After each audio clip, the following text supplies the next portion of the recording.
Chapter 1582. His name is Emogue? This humble one knows this person. Xianxia, who had regained his senses, quickly replied.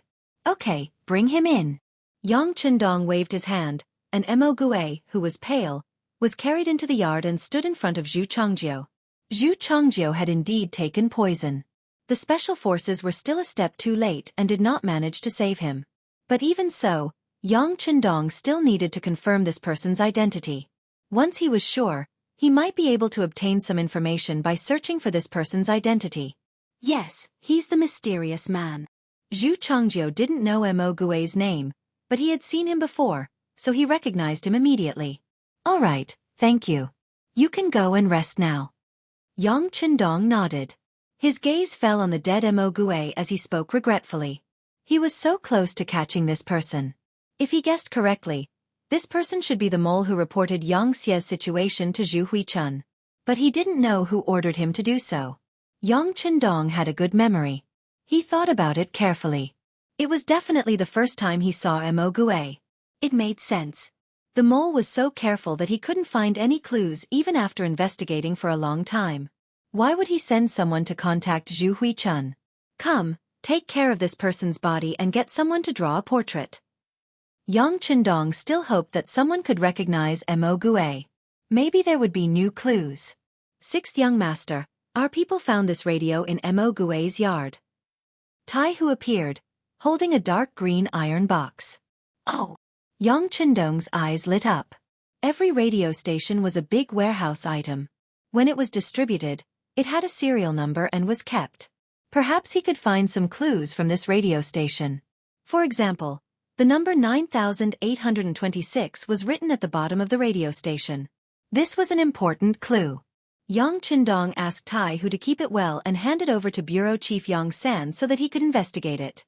By the way, what's the situation outside?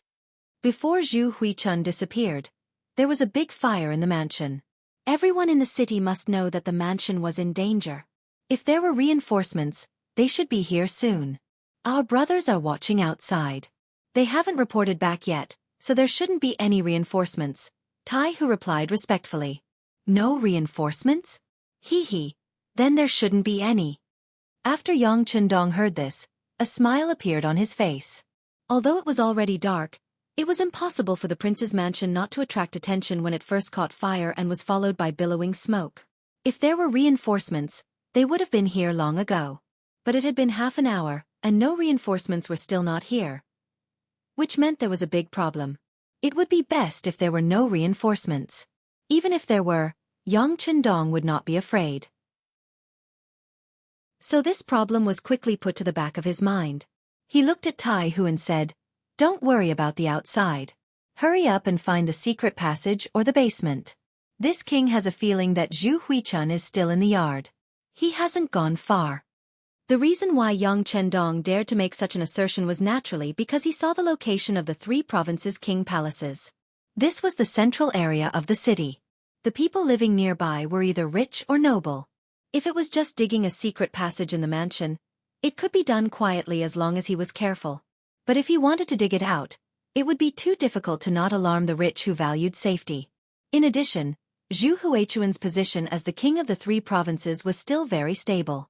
There was no reason for him to take the risk of digging an escape passage. It was very likely that there was only a basement here. It was just for hiding. If this was the case, it was not difficult to find him. It just needed some time. Understood.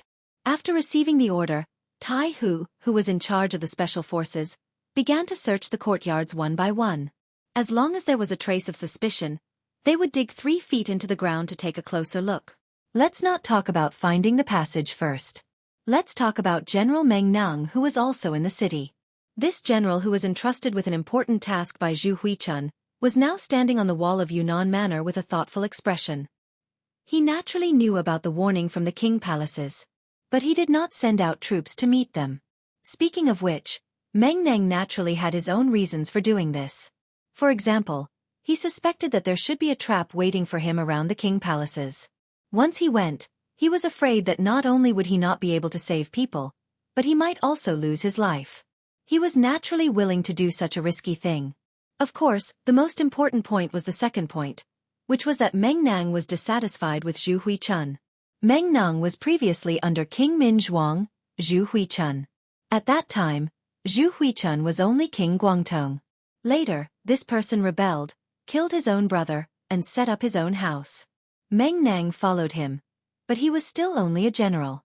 Speaking of which, a general seemed to be very awe-inspiring.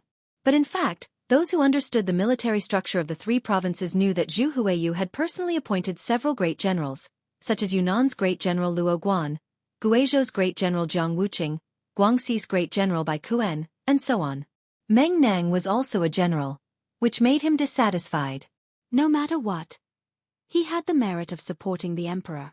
If he did not follow Zhu Huichun, but followed King Min Zhuang, how could there be the current king of the three provinces? Now Zhu Huichun was the king of the three provinces, but he was still a general. He was also arranged to be by Zhu Huichun's side and was not allowed to lead troops alone. This obviously showed that Zhu Huichun did not trust him. Meng Nang remembered very clearly that Zhu Huichun had promised him before that once he achieved great things, he would be the general of the army. At that time, all the generals would be under his control. Only the word commander was added, but he could indeed become the highest commander in the army. Zhu Huichun's slip of the tongue made Meng Nang unhappy. Now, he was worried that there was an ambush in the king's mansion, so why would he take the risk? Pass down the order. Without a military order, no one is to act rashly, Meng Nang said thoughtfully. At this moment, Meng Nang was watching and waiting to see how the situation would develop. With military power, he was confident that no matter what the situation was, he could deal with it. As long as the main force of the five-star army did not appear, the initiative was in his hands. Outside the city, Wu Ying too also received the report from the scouts and knew about the fire and smoke in the king's mansion. However, he made the same choice as Meng Nang. This did not mean that the two of them had the same thoughts, but he did not dare to act rashly without a command. He was different from Meng Nang. Meng Nang was Zhu Huichun's direct subordinate, at least he thought so. He was leading the Miao army. If he entered the city without a command, he would be punished severely. Thinking that it was better to avoid unnecessary trouble, he led the 10,000 soldiers and did not move. He only sent scouts into the city to gather information. He was also waiting for Zhu Huichun's military order. Before this, he was optimistic that Zhu Huichun had already made arrangements. Even if the king's mansion was on fire, if he was not there, who would know who was burning? Back to Wang Zhanjiang.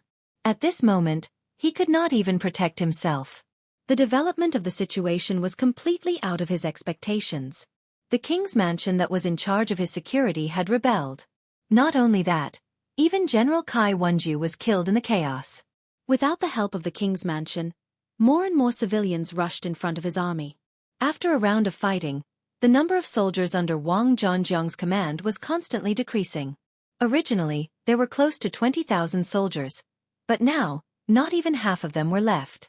At this moment, even if he saw the king's mansion on fire, what else could he do? The three generals either did not help, waited, or were unable to protect themselves. This created enough time for Yang Chendong. The Langya team members checked one courtyard after another, getting closer and closer to Zhu Huichun's secret entrance.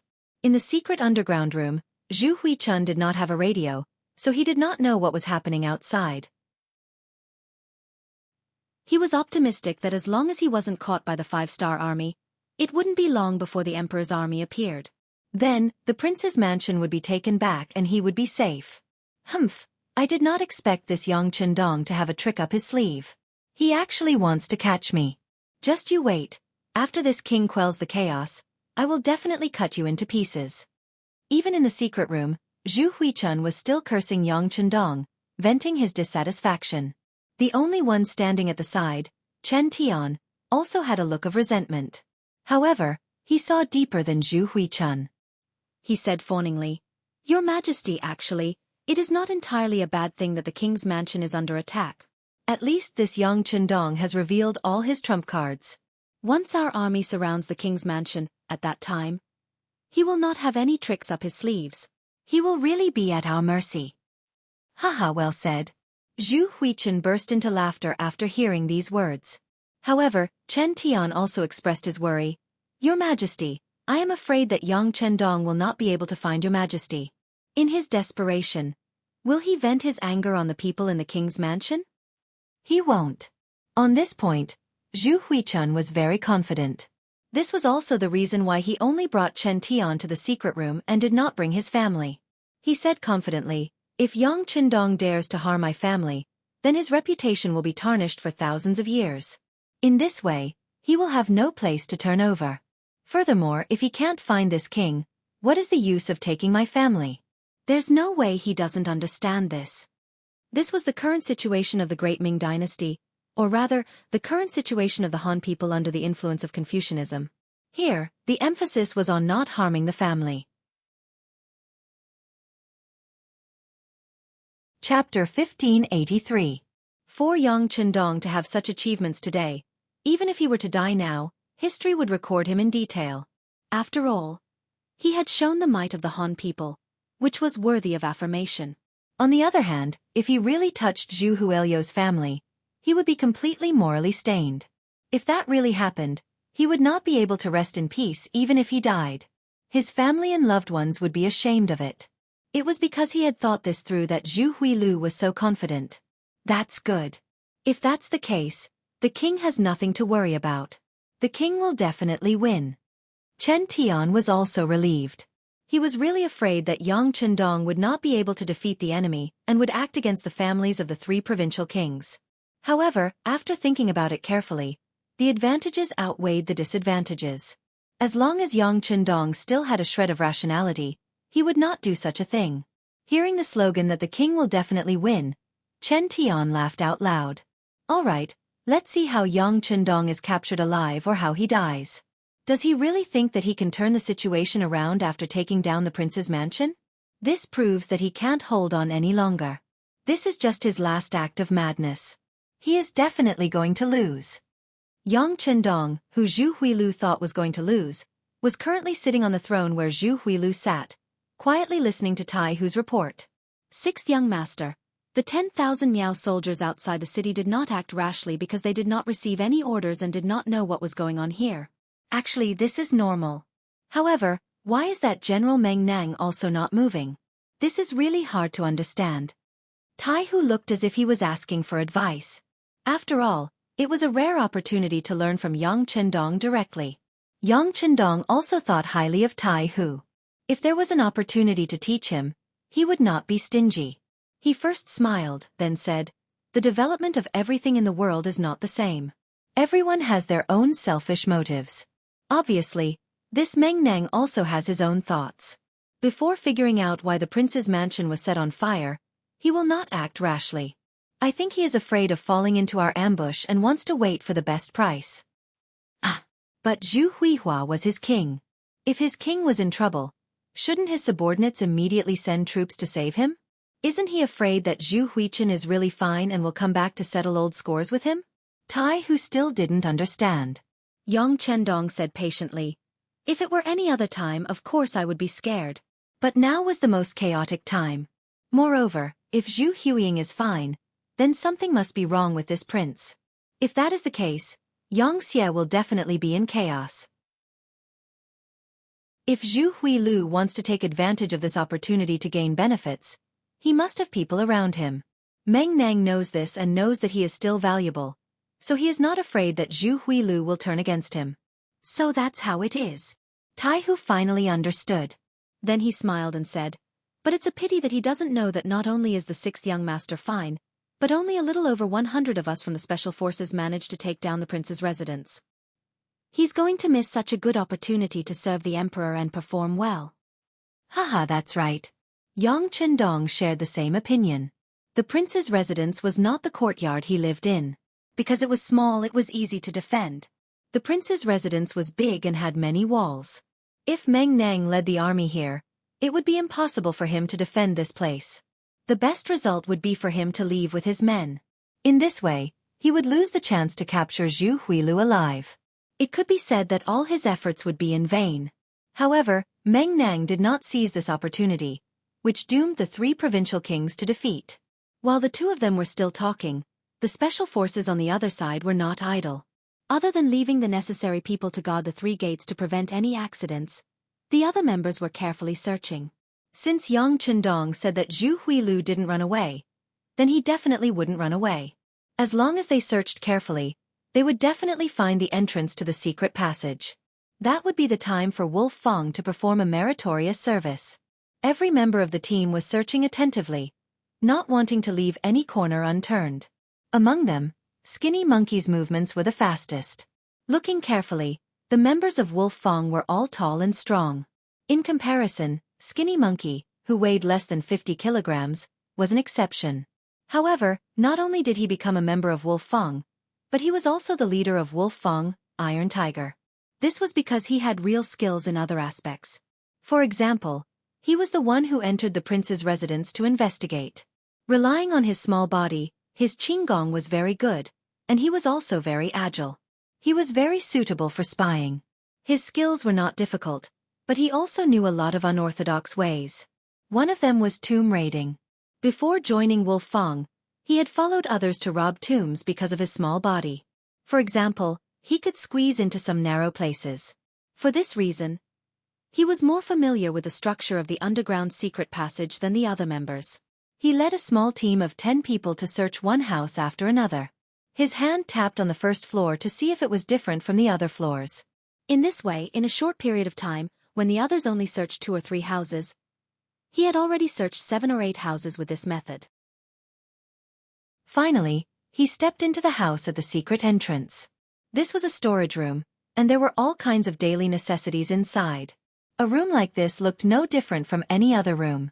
However, under Skinny Monkey's leadership, everyone still carefully checked every inch of the room. When he finally came to the corner of the room, in front of a pile of salt, he suddenly stopped.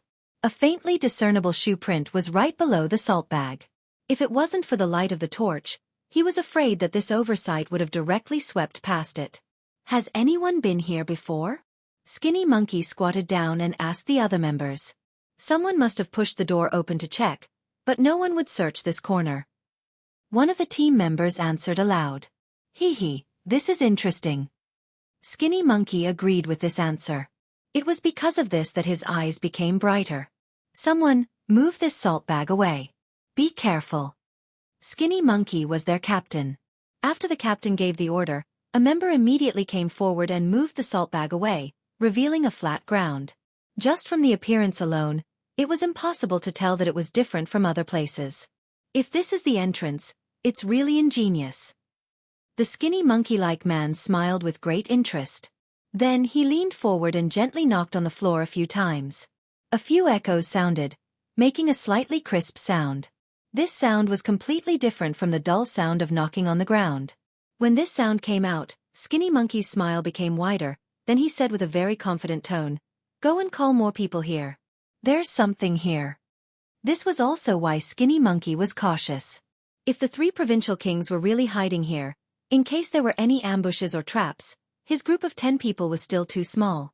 After Skinny Monkey gave the order, several groups of Special Forces members nearby rushed over. When the number of people reached 50, Skinny Monkey decisively got someone to find a heavy hammer and smashed it fiercely on the ground. He believed that there must be some kind of mechanism controlling this place, but he didn't have time to find it.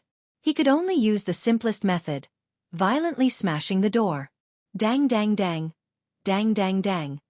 Under the continuous smashing of the heavy hammer, a black hole with a diameter of nearly 1 meter appeared in front of everyone. At this moment, Skinny Monkey didn't need to say anything. A member suddenly jumped in and disappeared.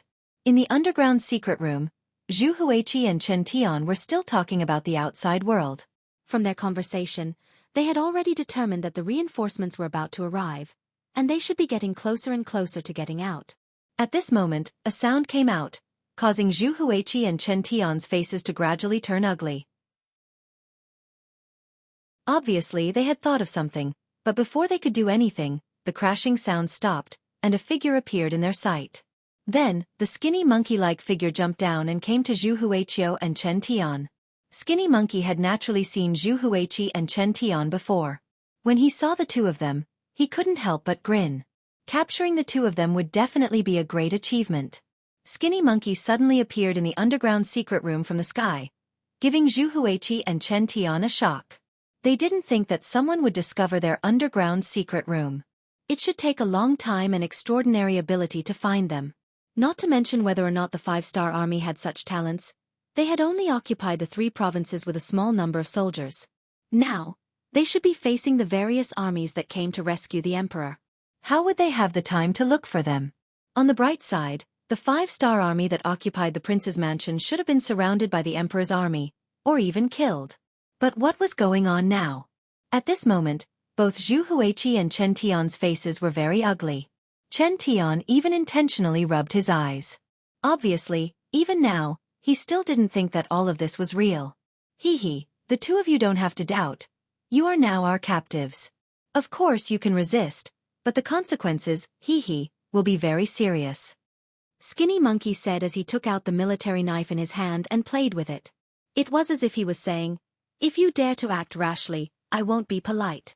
Both Zhu Huiqi and Chen Tian were smart people. So how could they resist at this moment? Especially Zhu Huiqi. He was the king of 3 provinces and was also a member of the Zhu family. Even if he fell into Yang Chendong's hands, he wouldn't dare to hurt him.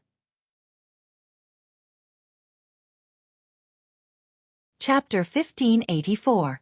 Just like what Yang Chendong thought before, as the people of the Great Ming Dynasty, they had their own pride. Perhaps it was because they had not come into contact with the outside world. They were simply short-sighted and narrow-minded. In the eyes of these people, the Great Ming Dynasty was the whole world. Anyone outside of the Great Ming Dynasty was a barbarian. They should look up to the Great Ming Dynasty, especially the people of the Zhu family, who were incomparably proud and arrogant. Even if Zhu Huiqin killed his brother, so what? That was their Zhu family's matter. Not to mention, he still had the title of the 3 kings. Based on this, as long as he didn't really rebel against the Great Ming Dynasty, even if he did something wrong, the emperor wouldn't do anything to him, let alone Bugnam of Gojoseon, who wouldn't dare to do anything to him. With this thought in mind, after a brief shock, Zhu Huiqin tidied up his robe and became arrogant again. Where is Bugnam of Gojoseon? This king wants to see him. Seeing that Zhu Huiqin had given up the intention to resist, the skinny monkey-like man immediately laughed, turned around and said, "Then please." When Zhu Huiqin reappeared in the main hall of the king's mansion, he was no longer the king, but a prisoner. Yang Chendong sat on the throne that Zhu Huiqi was supposed to sit on and looked down. This made the 3 provincial kings very uncomfortable when they entered the hall. Cough, Bugnam of Gojoseon. This king admits defeat in your hands this time. Say, what do you want?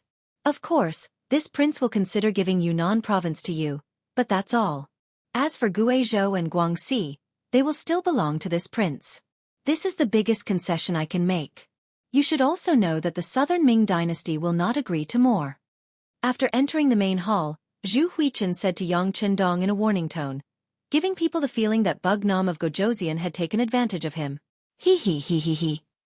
Yang Chendong couldn't help but laugh out loud. At this time, Zhu Huiqin still wanted to use the Southern Ming Empire to suppress him. Such a person's mind was completely corrupted by the Great Ming Empire. If it was described in Yang Chendong's words, then it was hopeless. Zhu Huiyun didn't know about this. Seeing Yang Chendong laughing, he thought that the other party was very satisfied with this result. He couldn't help but heave a sigh of relief. No matter what, he was still a prisoner. Although he believed that with the Southern Ming Empire as his backing and his surname being Zhu, Yang Chendong wouldn't have the guts to do anything to him. However, this was his own opinion. Who knew if this person would go crazy and suddenly attack him? Others might not know what kind of person he was in Nanming's eyes. But how could he not know? He killed his brothers and forced the Southern Ming Empire to make him the king of 3 provinces. It was hard to say that Zhu Qizhen didn't have any thoughts at all.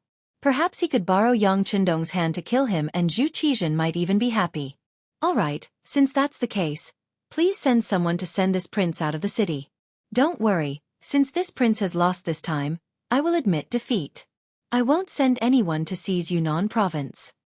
Zhu Huiyun thought that he had the upper hand and spoke with a magnanimous look. What he didn't know was that after these words, Yang Chendong couldn't help but laugh out loud again. When Chen Tian heard this laughter, his expression changed drastically. He had dealt with Yang Chendong more than once or twice, and he had never really gained any advantage. He didn't think that the other party would let things go so easily now that he had the initiative. Your Majesty, please don't say any more. Chen Tian felt that something was wrong. He stretched out his right hand and gently tugged on Zhu Huiyun's sleeve as he reminded him softly. Hm? What's going on? Zhu Huiyun also felt that something was wrong, but he couldn't figure it out. There was no need for Zhu Huiyun to figure it out because Yang Chendong had already opened his mouth and said, "Let you go?" Zhu Huiyun, has your brain been eaten by a dog? Can't you see the situation clearly at this time? Yang Chendong, how can you say that?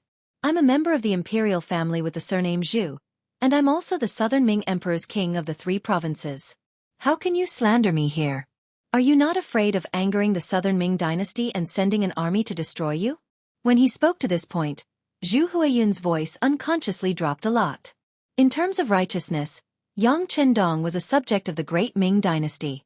However, in reality, the current Xianxia was already many times stronger than the great Ming dynasty.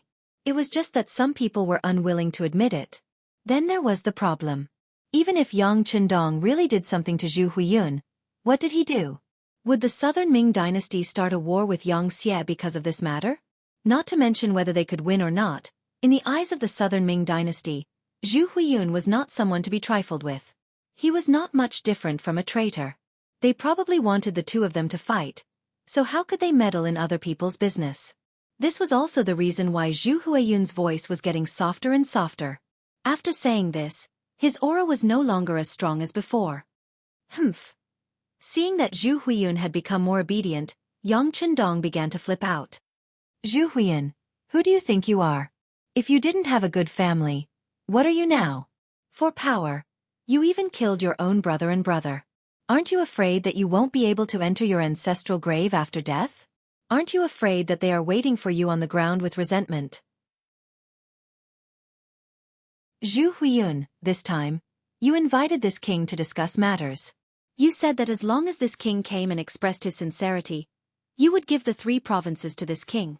You also said that this would prevent the people of the 3 provinces from experiencing the flames of war. Look, you make it sound so nice, but what is the truth? When Yang Chendong said the word, his voice raised by more than 2 octaves. Because of this, Zhu Huiyun's body trembled and his head lowered even more. However, Yang Chendong had no intention of letting him off easily.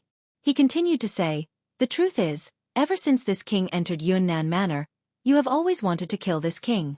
You launched fierce attacks again and again. If it weren't for this king's strong warriors, I'm afraid that this king would be dead by now and end up like your brother and brother. Since you wanted to kill this prince, and now you've been captured by this prince, then tell me, do you think this matter will be resolved so easily? What do you want to do? Don't tell me you still want to harm this king? Hearing this, Zhu Huiyun could no longer be an ostrich. Harm you? Bah! You don't deserve it. Yang Chendong shook his head, then said in a resolute and unquestionable tone, what's the difference between killing you and killing an ant? When the time comes, this king only needs to tell the world that you were afraid because you did something wrong and committed suicide in the king's mansion. I'm sure this result will convince a lot of people and make many people believe it. At that time, tell me, who will care about a dead person? No. Zhu Huiyun's face changed drastically. It was not wrong for him to like power.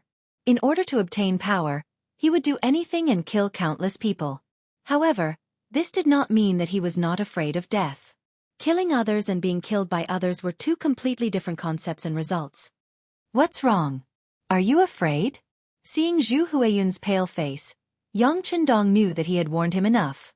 Next, it was time to ask for the result, which was what he wanted to know the most. Compared to this result, Zhu Huiyun's life and death really did not matter to him. He was just a king with the surname Zhu in the Great Ming Dynasty. In today's Great Ming Dynasty, there were dozens if not hundreds of kings like him.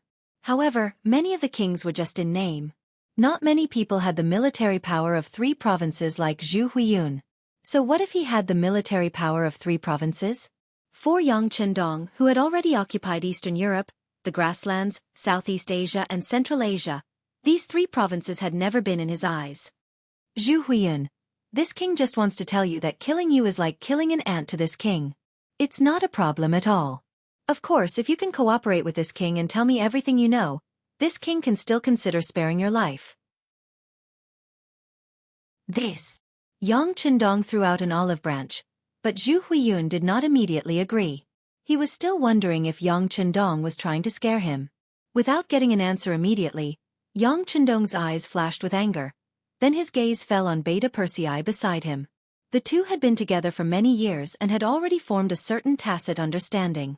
Beta Persei nodded, then strode into the hall and came to Zhu Huiyun's side. Without any explanation, he raised his hand and slashed down. An arm fell in the hole, and a wail from the bottom of his heart sounded. Ah! It hurts, it hurts. The voice came from Chen Tian's mouth.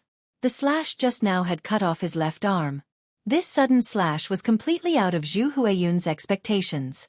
When he saw the bloody arm falling at his feet, he instinctively jumped to the side, but at the same time, cold sweat began to flow from his forehead unknowingly. After Beta Persei swung his sword, his gaze fell on Zhu Huiyun, as if to say, "What do you think? Do you want me to slash you too?" Although Beta Persei did not say anything, everything was just a warning from his eyes. But Zhu Huiyun did not dare to take the risk. He immediately shouted, "Don't kill me, don't kill me. Bugnam of Gojoseon, whatever you want to ask, I'll say it, I'll say it."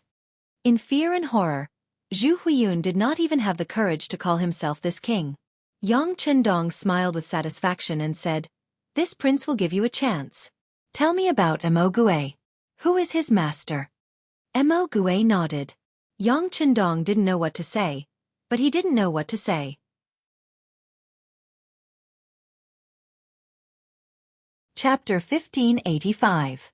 Compared to the external threat, Yang Qindong was more concerned about the traitor. He wouldn't be able to sleep peacefully until the traitor was eliminated. Now that Mo Gue was dead, the only person who had interacted with him was Zhu Huiyun. He had to get an answer from this person. With Chen Tian's missing arm in front of him, Zhu Huiyun naturally answered all the questions. However, he knew very little about Mo Gue, but he didn't dare to not answer, nor did he dare to speak carelessly. He could only give a detailed account of the first time he met Mo Gue and the last time he met him. An hour passed. When he was done, Zhu Huiyun spread his hands and said, "I only know that there is a mysterious force supporting Mo Gue. As for who it is, I really don't know." Yang Qindong naturally believed him. He didn't expect Zhu Huiyun to be so careful. Mo Gue had never mentioned the identity of his master. He originally thought that he would be able to find traces of his master. Now it seemed impossible. However, even though he believed that Zhu Huiyun wouldn't lie to him, it didn't mean that he wouldn't ask more. Chen Tiangong's bleeding had been stopped, and Yang Qindong had put the same problem on him. Chen Tian didn't know as much as Zhu Huiyun. However, in order not to get hurt again, he told Zhu Huiyun everything he knew. The facts proved that Zhu Huiyun wasn't lying. This result made Yang Qindong unhappy. There was still no clues about the traitor. Yang Qindong could only put it aside. Now that things had come to this, it was better to solve the problem of the three provinces first. Zhu Huiyun's capture meant that the overall situation was settled. Now, it was time to tie up the loose ends. Chen Tian, I'll give you a mission. If you complete it well, you can live. If you don't need to keep your other arm. Chen Tian's face was still pale because he had lost too much blood and also because he was scared. After knowing that Yang Qindong was daring and did not take him seriously, Chen Tian became as obedient as a dog and said, "Please instruct me, Bugnam of Gojoseon." Satisfied with Chen Tian's performance, Yang Qindong said, "I now order you to be this king's envoy. Go and meet General Meng Nang and persuade him to surrender." The prince's mansion was on fire, followed by thick smoke. This was a call for help. Everyone who saw this scene had different thoughts. However, there was one person who wanted to go back to help, but he no longer had the ability to do so. This person was General Wang Zhangjiang. Wang Zhangjiang was a typical general of the Great Ming Dynasty. He had a foolishly loyal heart. In his eyes, she had received Zhu Huiyun's kindness, so she was his person in life and his ghost in death. Therefore, he was more anxious than anyone else when he saw that the Wang residence was in trouble. However, with the black cavalry firing their muskets on the inside and the traitorous soldiers and civilians on the outside, he was caught in the middle and was in a dilemma. If he couldn't even protect himself, how could he save others? Charge! Send everyone. No matter what, we have to rush into the small courtyard. As long as we capture Bug Nam of Gojoseon, everything will be solved. Wang Zhanjiang thought of the simplest way to solve everything, which was to capture Yang Chendong alive and then use him to exchange for the 3 provinces' king. Wang Zhanjiang gave orders like a madman, then led the army to charge. Under his lead, the remaining 10,000 soldiers of the 3 provinces' army rushed toward the small courtyard like a tide. Even though they were constantly hit by firearms and fell to the ground in the process of charging, the tide of people was still like a wave without stopping. The power of firearms was greater in deterrence. When the opponents came without regard for their lives, the Black Cavalry, which had less than 500 people, finally felt a strong pressure. Second brother, we can't go on like this. Let's break through. Dao Xiao hurriedly came to Beta Persei's side to ask for instructions. Up until now, the Black Cavalry soldiers' arms were sore, numb, and swollen. Anyone who had been in the military or had experience with guns would know that shooting a gun was a very physically taxing thing. The continuous gunshots were also a test of the human body's physical fitness. This was because the Black Cavalry soldiers had better physical fitness. If it were an ordinary person, they would have been unable to shoot because their arms could not bear the force. A small number of the 500 Black Cavalry soldiers were injured, but most of them had reached their physical limits, especially when their arms were numb and they could no longer shoot. Even if they forced themselves to hold the gun, they had already lost their aim. Then let's break through. Beta Persei was also a little surprised by the stubbornness of the 3 provinces' army. But fortunately, the young master was no longer here, so he did not have to stay here and not move. Organize those who can still shoot and let them be responsible for covering the retreat of the others. We'll break through to the east. After Beta Persei gave the order, those who were supposed to set up the booby traps did so. The soldiers who were supposed to retreat also lined up, and the injured soldiers were supported by their comrades to the east. Beta Persei's decision was very decisive and caught the 3 provinces' army off guard. The east side was the main target of the attack, and a hole was quickly opened. Beta Persei and the others took the opportunity to leave. General Wang Zhanjiang, who was left behind, finally rushed into the small courtyard with the soldiers. Quick, surround this place. Don't let a single one escape. Finally, he rushed into the small courtyard. At this moment, Wang Zhanjiang's face was full of excitement. He seemed to see the scene of capturing Yang Chendong alive, and then saving Zhu Huituan, becoming the first hero. Boom boom boom. Boom boom boom. The booby traps left behind were triggered, causing a series of explosions. Hundreds of soldiers from the 3 provinces' army were killed or injured by the explosions. But Wang Zhanjiang did not care about all of this. In his eyes, all of this was just the Black Cavalry's last resistance. Quick! Charge in. They don't have any power to resist. Charge in. Other than Wu Nan Wang, kill everyone else. Kill them all. After losing so many people, he could finally get his revenge. Wang Zhanjiang had been suppressing his anger for a long time. But it was destined that his idea would not come true. When Wang Zhanjiang rushed into the small courtyard with the soldiers from the 3 provinces, he saw that there was no one there. Not to mention Yang Chendong's figure, there was not even a corpse of a dead 5-star army soldier. What's going on? Faced with this result, Wang Zhanjiang felt his mind go blank. He could not understand why this was happening. Reality did not give him more time to think, because soon after, a soldier came to report that the courtyard was surrounded by the rebel army and civilians. In other words, they were now the prey and had nowhere to run. How many people do we have left? Wang Zhanjiang's face changed when he heard that they were surrounded. But he did not give up on the idea of breaking out. As long as he still had his strength, there was still a chance for him to break out. General, we only have about 3,000 people left. This answer made Wang Zhanjiang's face change. Then, like a zombie that had its energy sucked out of his body, he fell to the ground with a plop. He knew that this time, it was completely over. Nearly 15,000 soldiers fought with no regard for their lives and did not care about the heavy losses. Until now, there were only about 3,000 people left. On the contrary, there were more than 20,000 rebels and civilians outside. He knew that this was a complete failure. Wang Zhangjiang did not believe that the 3,000 people he brought with him would have the strength of the Black Cavalry to be able to break out of the heavy encirclement. The general had lost his fighting spirit and hope. The other soldiers looked at each other and also lost their fighting spirit. Some of them even looked at Wang Zhangjiang and were ready to make a move. It was every man for himself, and it was time for him to fight for himself. A few hours later, around noon, the soldiers under Wang Zhangjiang's command rebelled and he was killed in the courtyard. No one would have thought that the place that was supposed to be Yang Qindong's burial ground would become Wang Zhangjiang's burial ground. With Wang Zhangjiang's death, the remaining soldiers from the 3 provinces abandoned their weapons and surrendered. They were taken over by Jianghu's soldiers and civilians. This was not the only piece of good news. Chen Tian also brought Meng Ning over. After learning that the 5-star army could keep him and his family alive and that he could keep 10% of the wealth for his own use, Meng Ning chose to surrender. The exception was the 10,000 Miao soldiers outside the city. Under the leadership of Miao King Wu Ying-tu, they escaped in advance. Clearly, he also saw that the situation was turning for the worse. However, considering the various conflicts he had with the 5-star army, he did not believe that the other party would let him off so easily. Thus, he chose to flee, choosing to head to the Chuxiong Manor to meet up with General Luo Guan, Brigadier General Rajiv, Azad, Hack and the others.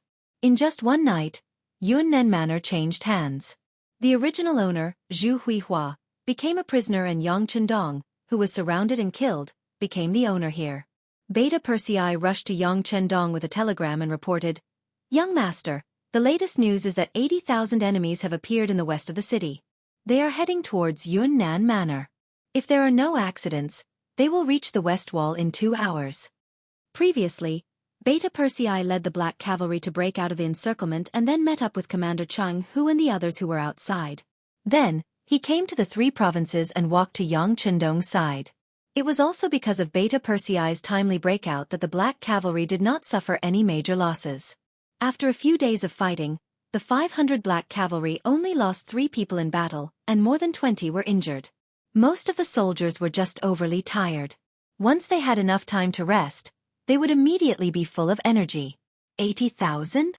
After Yang Qindong heard this, his expression did not change. He knew that this was the last force that Zhu Huihua left in Yunnan province. There was nothing to be afraid of against an enemy that had no backup. As long as they defended the city and stabilized the situation, victory would eventually be theirs.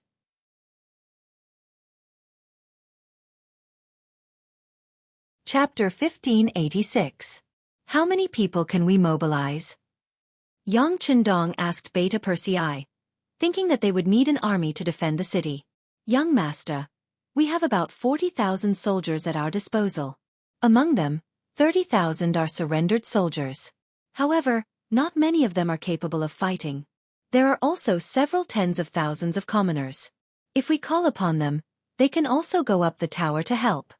Hearing this answer, Yang Qindong knew that it would not be easy to rely on these people to defend the city. So he continued to ask, "Where are our reinforcements?" "The closest one is the 20,000 reinforcements led by Yao Yingjun. They have already arrived at Chujing Prefecture in the northeast. They will arrive before noon tomorrow. The fastest one is the world's first cavalry army.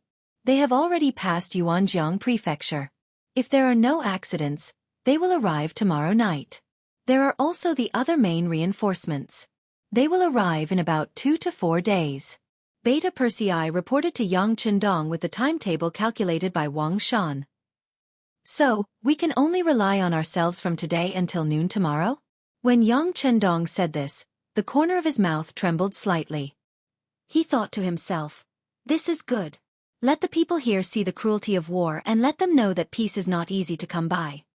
"Beta Persei, go find Yang San and Commander Jianghu. Send out all the surrendered soldiers from the 3 provinces as well as the civilians who can go up the city. Let them go up the city. Don't be afraid of spending money and don't be afraid of dying. It is time to let some people see the benefits of joining Xianxia." Yang Qindong said as if he had made some kind of decision. Beta Persei nodded heavily. He already understood Yang Qindong's meaning and knew what to do. With this order, the entire Yunnan prefecture became busy again. Yang San, who had been hiding in the dark, also appeared in front of everyone with a group of secret agents. They began to mobilize the civilians to go up the city tower to defend the city. It must be said that the three provinces were ruled by the three provinces' king, Zhu Huifeng, and many soldiers were recruited over the years. However, most of them were recruited to recruit able-bodied men. It was completely different from Yongsan's recruitment process, where anyone who agreed to go up the tower to defend the city would be given silver. When the shining piles of silver were placed under the city gates, the enthusiasm of the citizens surged. It was said that money could move the gods. Now it seemed that it was true. Under the temptation of the silver, more and more civilians joined the army to defend the city. Among them were some middle-aged men over 40 years old. Normally, when the three provinces' kings were looking for able-bodied men, they would not be the target. But when there was silver to be taken, they actually took the initiative to join the army. The soldiers who were the soldiers, they were the soldiers who were the soldiers. It was clearly written that the soldiers only needed to hold on until noon the next day. Once the reinforcements from the 5-star army arrived, they would be considered to have completed their mission. Furthermore, they would not need to return the silver to the person who completed the mission. In the end, it was just one day. Every person who joined the army would be able to receive 5 taels of silver. To the commoners, this was no different from a pie falling from the sky. As a poor commoner, there were naturally not many people who would reject such an opportunity. The result of the recruitment was far beyond the expectations of Beta Persei, Yongsan, and the others. When they saw that there were 40,000 civilians, as well as the surrendered soldiers, they all joined the mission to defend the city because of the silver. When the number of soldiers expanded to 80,000, they reported this to Yang Qindong. "Hee, do you see that? This is the strength of the civilians. Think about how ridiculous it is for those who treat the civilians as ants," Yang Qindong said with emotion. Then, he handed the command of the defense to Beta Persei. Yongsan was in charge of logistics. Beta Persei was naturally excited when he received the command of the defense. First, he found Jianghu and the soldiers of Lung Feng's 1st Army, 1st Division, and 1st Regiment, and made them the backbone of the army. After a simple distribution of 80,000 soldiers, he went up the city gate tower and waited for the enemy to appear so that they could fight. Miao King Wu Ying too saw that the situation was not good and fled. It was in the process of retreating that he encountered Yunnan's great general Luo Guan and 40,000 soldiers of the original Gula army. At that moment, 80,000 of them gathered together and headed straight for Yunnan Manor. And this was the power in the open. In the dark, Shiping King Mubin also led 10,000 soldiers to the foot of Yunnan Manor. Ever since he received the message that Zhu Huichun had begun to attack Yang Qindong 3 days ago, Shiping King Mubin could not sit still. Thinking that when 2 tigers fought, one of them would definitely be injured, and with the intention of benefiting from the fight, he led the 10,000 elite soldiers of the West Pacifying Army to travel day and night. Finally, they arrived outside the Southern Cloud Prefecture city without alerting anyone. Having lived in Yunnan Manor for generations, he knew the terrain like the back of his hand. He knew where the paths were and where the rivers were. It was because of this advantage that even Xianxia's intelligence department did not know about the appearance of the Shiping army. It had to be said that this was the advantage of being a local snake. After arriving outside Yunnan Manor without anyone knowing, the scouts sent out found out that the 3 provincial armies were about to arrive at the city gates. The 5-star army in the city was also actively guarding against them. So the war is about to start. Then we just have to wait. Hearing the news, Mubin quickly suppressed his intention to take action. As for the missing Zhu Huichun, the 3 provinces' king, he did not care at all. Without the king of the 3 provinces, Southern Cloud Prefecture would be his lair. If he had been actively defending himself all these years, he might have been able to fight against the 5-star army. It was all because of this person that his plan was delayed. Mubin did not have a good impression of Zhu Huichun. This was a typical shirking of responsibility. If he could not do something well, he would always find all kinds of excuses to blame others. This was also a sign of irresponsibility. Yunnan Manor was currently heavily guarded. It was not a suitable time for him to attack. Shiping King could wait. He was like a venomous snake in a dark corner. When the time was right, he would open his mouth and bite to achieve his goal. As for Luo Guan's troops, a group of 80,000 soldiers rushed over. Finally, they arrived outside the west city of Yunnan Manor just after noon. Then the army got into formation. Perhaps they had also received news that the 5-star army's reinforcements were on their way. They did not have time to build catapults. They only took out some siege ladders. As the war drums of the three armies beat, they got into formation to attack the city. On the west city tower of Yunnan Manor, the surrendered soldiers and civilians looked at the mighty three provinces army that was in formation outside the city. Everyone had a bitter expression. Previously, they were tempted by the money that made them forget everything and join the army. However, when they saw the huge formation of the enemy, they realized that it was not easy to get the money. However, since he had received the money, he had to do something. Otherwise, even if the three provincial armies didn't attack the city, the inspection team arranged by the 5-star army in the city wouldn't let him off. Forget it. Let's do it. There are so many of us. Let's not be afraid. Even if they could not figure it out, the soldiers had to think it through. When they saw so many of their comrades standing around them, they could only cheer themselves up. This was also the thought of many of the soldiers guarding the city.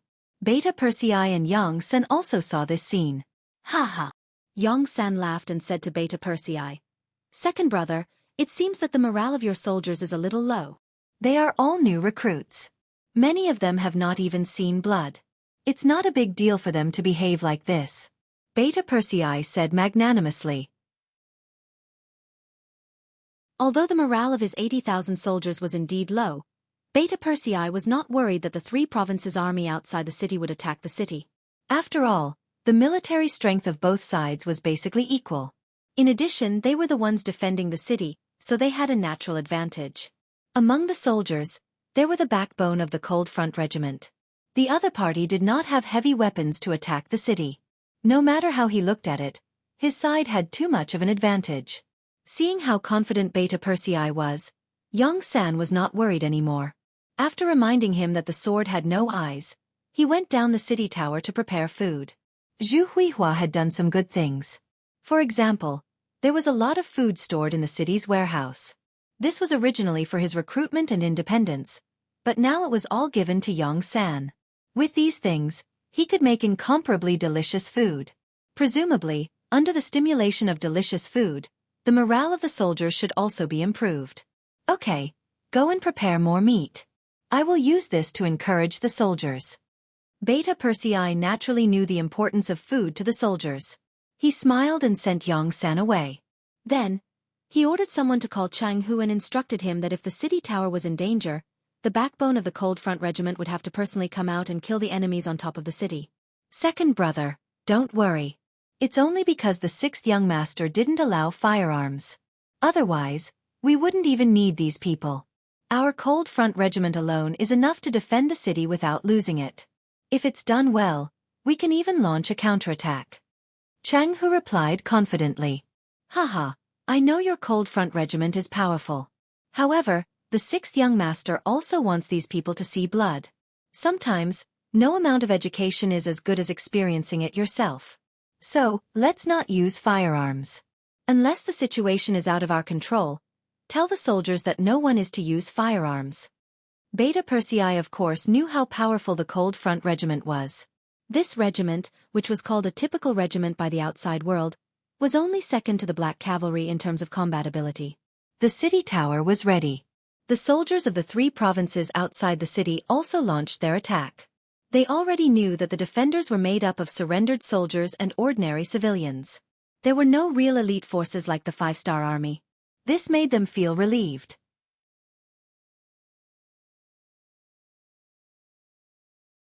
Chapter 1587.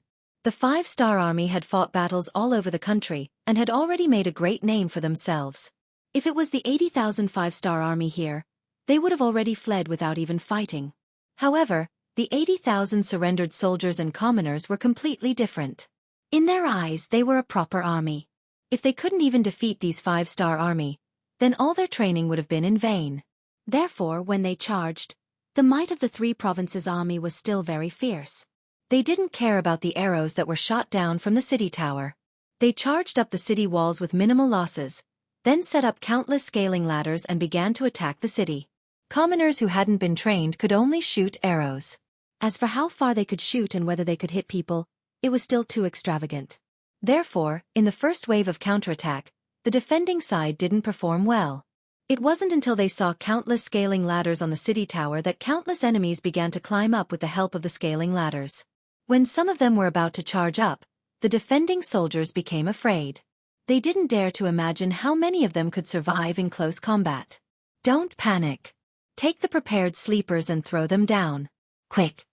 Chang, who was in charge of commanding the front lines, seeing the enemy attack so smoothly, he couldn't help but shout out anxiously. Under his shout, Feng Zhan, Wang Jinlong, Su Digang, Hu Jun, Sun Dawei and the other battalion commanders hid in the crowd and played their roles. Countless sleepers were thrown down from the city tower, smashing into the heads or bodies of the soldiers of the three provinces who were climbing up with the help of the scaling ladders. One by one, black figures fell from the sky and let out miserable cries. The sleepers' attack disintegrated the first wave of attacks of the three provinces' army. After throwing down over 1,000 corpses, the three provinces' army had no choice but to retreat. The first wave of attacks of the enemy was defeated so easily. The cheers of tens of thousands of people could be heard from the city tower. Obviously, the victory came so quickly that it greatly exceeded the expectations of the defending soldiers. Especially the commoners.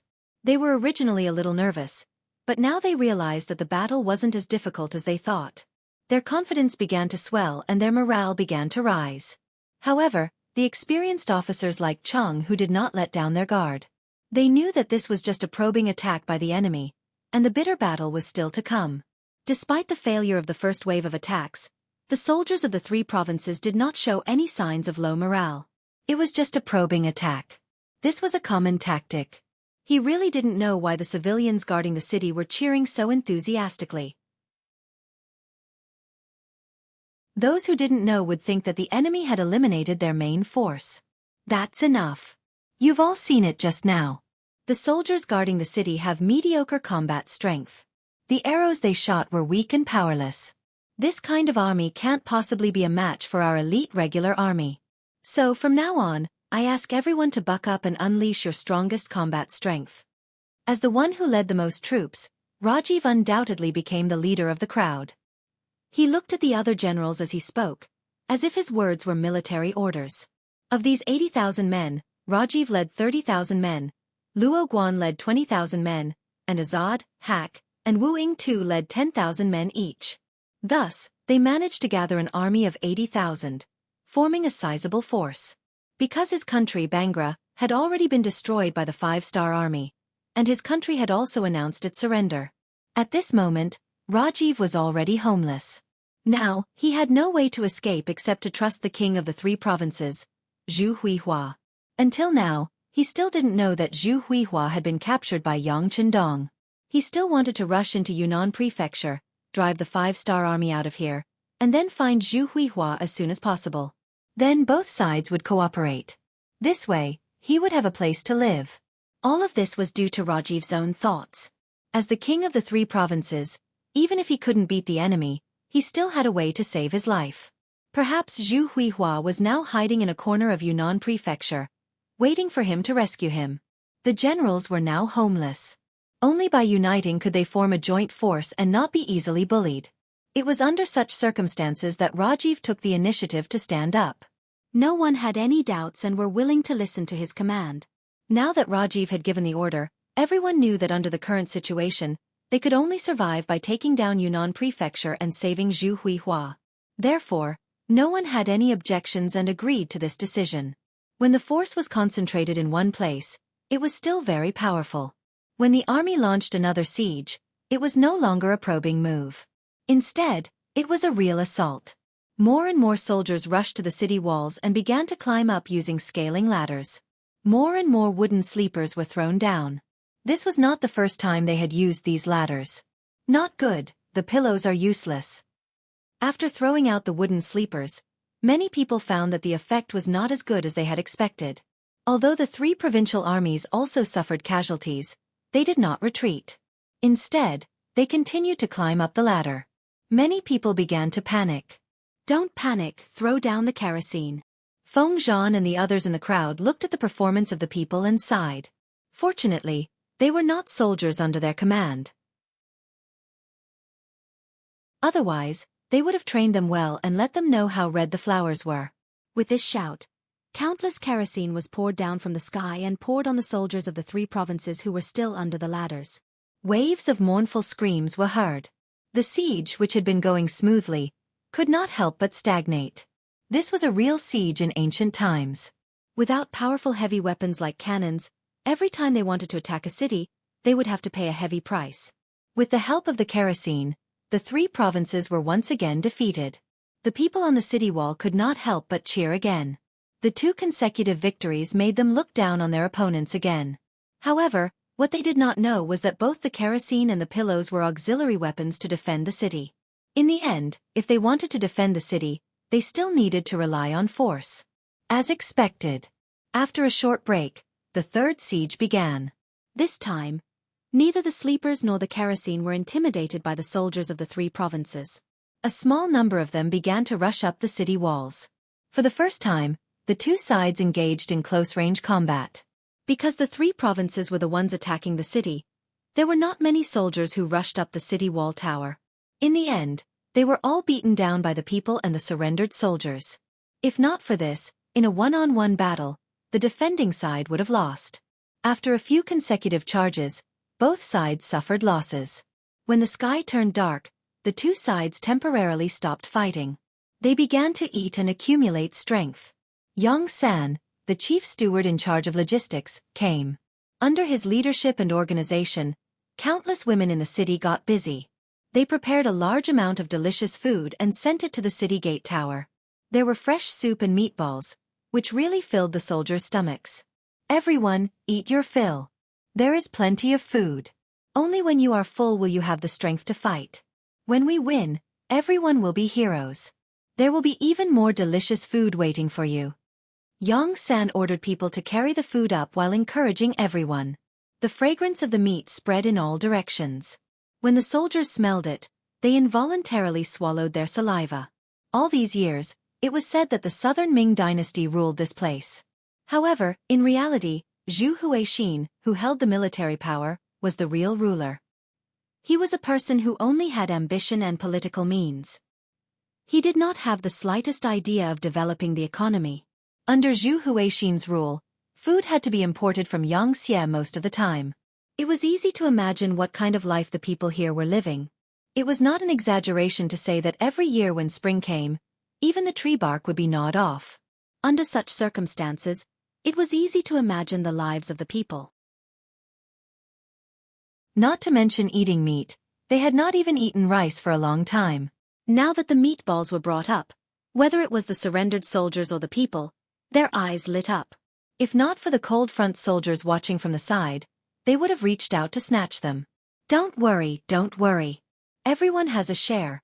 Everyone has a share. Xianxia chuckled and ordered basin after basin of delicious food to be brought up to the tower and placed in front of everyone. Food for tens of thousands of people was definitely a considerable amount. Fortunately, there were enough women in the city. When Xianxia said that he was willing to help cook and provide a full meal, there weren't too many applicants. Almost half of the women in the city came over. With the help of these people, the cooking was naturally not difficult. In the end, they requisitioned a lot of iron pots and basins before they barely completed the task. When the delicacies were brought up, the sound of people eating could be heard everywhere. The sound of people smacking their lips was very satisfying and made them feel incomparably hungry. On the tower, the fragrance of the meat was carried by the wind and drifted to the barracks of the 3 provinces. Immediately, the sound of people swallowing their saliva was heard. Even General Rajiv's face darkened at this moment. This is simply a provocation, they are showing off. Rajiv stood up and looked at the tower of Yunnan Manor with a fierce face. He lowered his head and looked at the dry rations and the clear water he was eating. He was in a bad mood. Don't eat anymore, prepare to charge, charge. Tell the soldiers that there is delicious food waiting for us in Yunnan Manor. As long as we capture the city, there will be meat to eat. Rajiv angrily ordered the army to continue attacking the city. The movements of the 3 provinces under the tower were quickly seen by the soldiers on the tower. Curses immediately sounded. Damn it, they actually don't want us to eat properly. These bastards. I haven't eaten my fill yet and they are coming. Are they rushing to their deaths?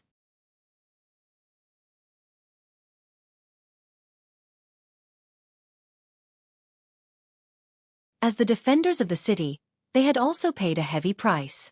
After an afternoon and a night of intensive attacks, more than 10,000 surrendered soldiers were killed or injured. The civilians were even worse off. The number of casualties reached 20,000. This was the difference between untrained and trained.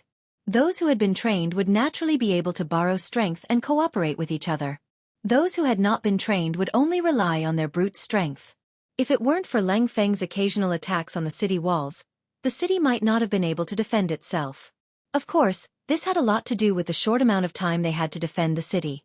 Yang Chendong had promised everyone that he would only defend the city for 1 day and 1 night. Once the reinforcements arrived, they wouldn't have to risk their lives anymore. It was because of this hope that everyone could continue to persevere. Even though many of the civilians were still vomiting after seeing the blood, they endured it when they thought about how they would be able to return home with their silver. On the other hand, if there wasn't a time limit, their hearts would have been in chaos. Rajiv and the others didn't know this. They understood that the city was very difficult to attack, and the 5-star army's reinforcements were about to arrive. They had reached a point where they had to make a decision. They could either continue to attack the city and charge without caring about their losses, or they could take advantage of the fact that the 5-star army's reinforcements hadn't arrived and immediately retreat as far away as possible to preserve their limited strength. As for what to do, the generals looked at each other and didn't make a final decision. Report. Just when everyone didn't know what to do, a messenger entered the main tent. Report, a young man who claims to be Mu Tsong is outside the tent. He says he has an important matter to discuss with all of you. Mu Tsong? The eldest son of Shiping King Mu Bin. Luo Guan and Wu Ying too looked at each other. Others didn't know, but they knew this person's identity. Next, Luo Guan explained Mu Tsong's identity to Rajiv and the others. After hearing that this person had Shiping King's background, hope reappeared in Rajiv's eyes. Quickly, invite him in. At this time, Mu Tsong suddenly appeared outside the tent. Even if one thought with their toes, it was obvious why he was here. In the past, Shiping King was also a potential enemy of the 3 provincial kings. If this person dared to appear, he would definitely be captured alive. But now that there was a powerful person like Bug Nam of Gojoseon, infighting was impossible. They should be thinking about how to unite. Under the guidance of the messenger, the extraordinary Mu Tsong walked into the main tent. As a minister and general of the Ming dynasty, the great-grandson of Qian Ning King Mu Ying, the grandson of King Ding Yuan Mu Chang, and the son of Duke Qian Mu Bin, as well as the future third-generation Duke Qian, he had a strong noble aura. Just by walking in, his extraordinary aura was revealed. Especially the smile on his face, it gave people a feeling like a spring breeze. In fact, after the ministers of the Ming dynasty, there were very few idiots, especially those who were groomed by big families to inherit the mantle. They had to undergo all kinds of training from a very young age. This was also the reason why the nobles could last for hundreds of years. The so-called existence was reasonable. The nobles were able to survive under the constant replacement of the ministers and the constant change of the emperor. They also had to put in quite a bit of effort behind the scenes. Mu Tsong, who had been trained as a successor since he was young, had been learning skills since he was 3 years old. Now, although he was only 17 years old, the aura around him was already not something normal people could compare to. After entering the tent, Mu Tsong first inspected everyone before cupping his hands in greeting. When he greeted Ravji and the others one by one, he called out everyone's names. Without being introduced, he could clearly recognize everyone. This was enough to prove his skills and also showed that Mu Tsong had done quite a bit of work in secret. Like this, Mu Tsong's first impression of him was quite good. Rafi spoke up and gave them a seat. The 6 of them sat down together. After Mu Tsong sat down, Rafi looked at Luo Guan. The only Han general asked, "But I wonder why young Master Mu is here?" This was clearly a consultant who knew what was going on, but no one had any doubts about this statement. Even if everyone had guessed Mu Tsong's intentions, they couldn't just say, "What, are you here to help us?" "That's great. We're very grateful. Please make your move quickly. Just tell us what you need and we'll agree to it." How could Mu Tsong not sense that Luo Guan was probing? He immediately smiled and said, "Generals, this young master is here on my father's orders to assist you in taking down Yunnan Manor." Everyone couldn't help but heave a sigh of relief when their intentions were revealed. Even if they had guessed it, It had a completely different meaning when it came from Mu Tsong's mouth. But what does His Highness King Shiping want to do? This time, Raffi took the initiative to ask before Luo Guan could speak. It was clear that this person was indeed anxious. Seeing Raffi's hopeful eyes, Mu Tsong chuckled. Then he opened his folding fan and said with grace, "Generals, the current situation is very critical. The 5-star army's reinforcements are about to arrive. The earliest wave might appear outside the battlefield in a few hours. In other words, there isn't much time left. If we still can't take down Yunnan Manor, have you considered the following situation?" "Situation? What situation?" Raffi asked with an unsightly expression.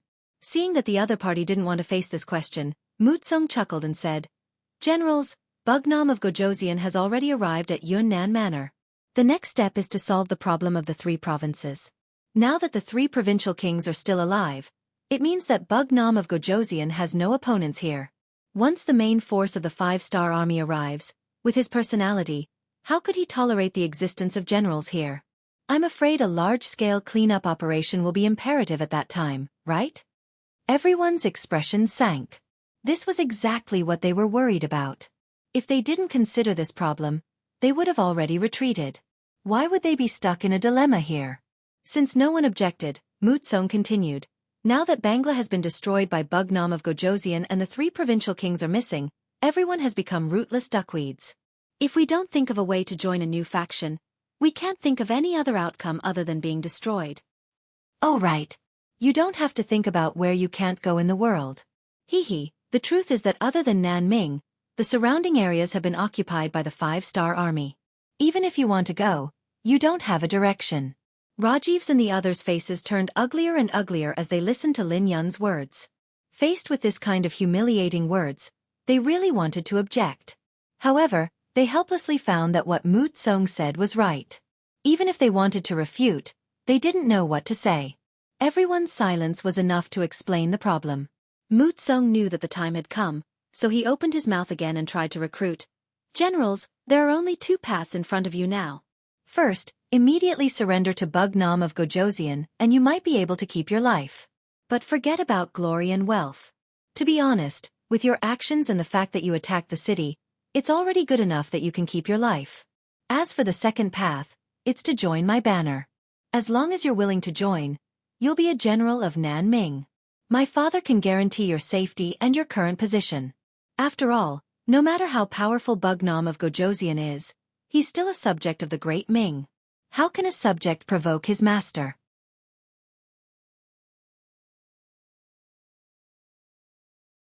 Chapter 1589. The matter was finally made clear. Mu Tsong didn't seem to be in a hurry for everyone to express their stance. Instead, he put away his folding fan and slowly sipped on the tea on the table. However, from time to time, his eyes would vaguely sweep across the crowd, indicating that his heart was not calm at all. Coming as a lobbyist this time was also a risk. No one knew what Loveji and the others were thinking. What if they were prepared to surrender to Yang Chendong?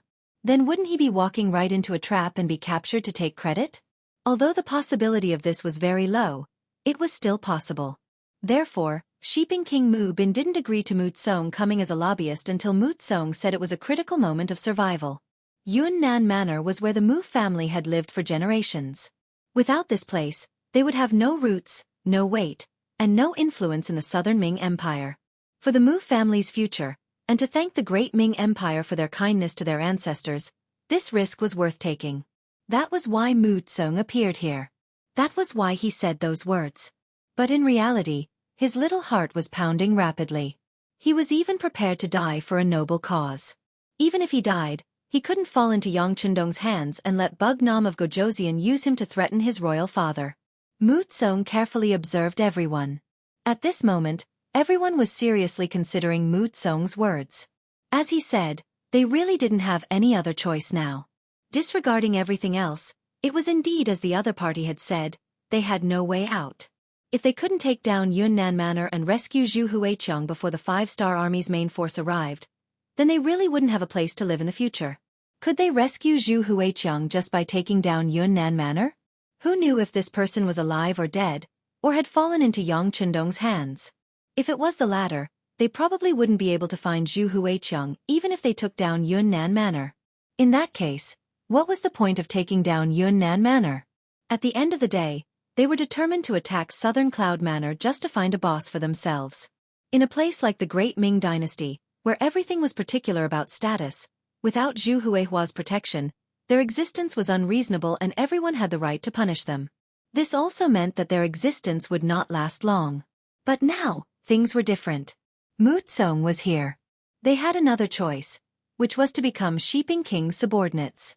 That way they would have a backer, and they would also have a name. Just as Mu Tsong had said, Shiping Wang was from the Southern Ming Dynasty. Yang Chendong was only a king with a different surname from the Great Ming Dynasty. If he dared to attack King Shiping, he would be making an enemy out of the Southern Ming Empire. That would be a great disrespect, and he would lose in terms of innate ability. As for the matter of surrendering, no one even considered it. Their previous actions had already offended the 5-star army. Surrendering to them would only bring shame to themselves. Therefore there was only one option left, which was to seek refuge with King Shiping. The generals quickly made a decision in their hearts. In their eyes, the reason why they were willing to obey Zhu Huihua's orders was because he was a king personally conferred by the Great Ming Dynasty. Now that they had a better choice, Zhu Huihua's life and death had nothing to do with them. I'm willing to pledge my loyalty to King Shiping. The first to think it through was Rajiv. He was originally a general of the Binjgrad kingdom. Now that the kingdom was destroyed, he had no other choice. After Rajiv took the lead, Luo Guan, Wu Ying-tu, Azad, Huck, and the others also expressed their loyalty to Mu Tsong one by one. All right. Mu Tsong stood up excitedly. After all, he was only a 17-year-old youth. Even if he was shrewd, there was a limit to it. Seeing that he had achieved his goal, of course, he would be excited. Young master, I wonder what King Shiping wants us to do next? It was Rajiv who asked, but his attitude was very humble. It seemed like young Master Mu Tsong was the leader in the absence of King Shiping. At this moment, not only Rajiv, but the other generals also looked at Mu Tsong, waiting for his answer. Ahem. After clearing his throat, Mu Tsong raised his head higher and spoke more forcefully. Everyone, thank you for believing in my father. Don't worry. Since everyone has made a wise choice, you will be part of King Shiping's residence in the future. You will also be part of the Southern Ming Dynasty. Even if we can't defeat the 5-star army in the future, as long as we withdraw from the battlefield in time, the 5-star army won't dare to do anything to you. Because you have the powerful Great Ming Dynasty behind you. Yes, yes. Everyone nodded like chickens pecking at rice. This was the result they wanted. Speaking of this, it had to be said that the Great Ming Dynasty was still a colossal existence in everyone's mind. Whether it was territory, army or economic strength, the Southern Ming Dynasty and Baiming were not small countries that could be compared to them. There were even a lot of rumors that the 5-star army was invincible and destroyed countries wherever they went, but they didn't seem to have any conflicts with the Great Ming Dynasty. Even though Baiming had caused trouble for the 5-star army several times, they only focused on defense. All of this seemed to indicate that the 5-star army was strong, but they were not a match for the Great Ming Dynasty. The reason why the Great Ming Dynasty didn't really attack the 5-star army was because they were all Han and had the same ancestry.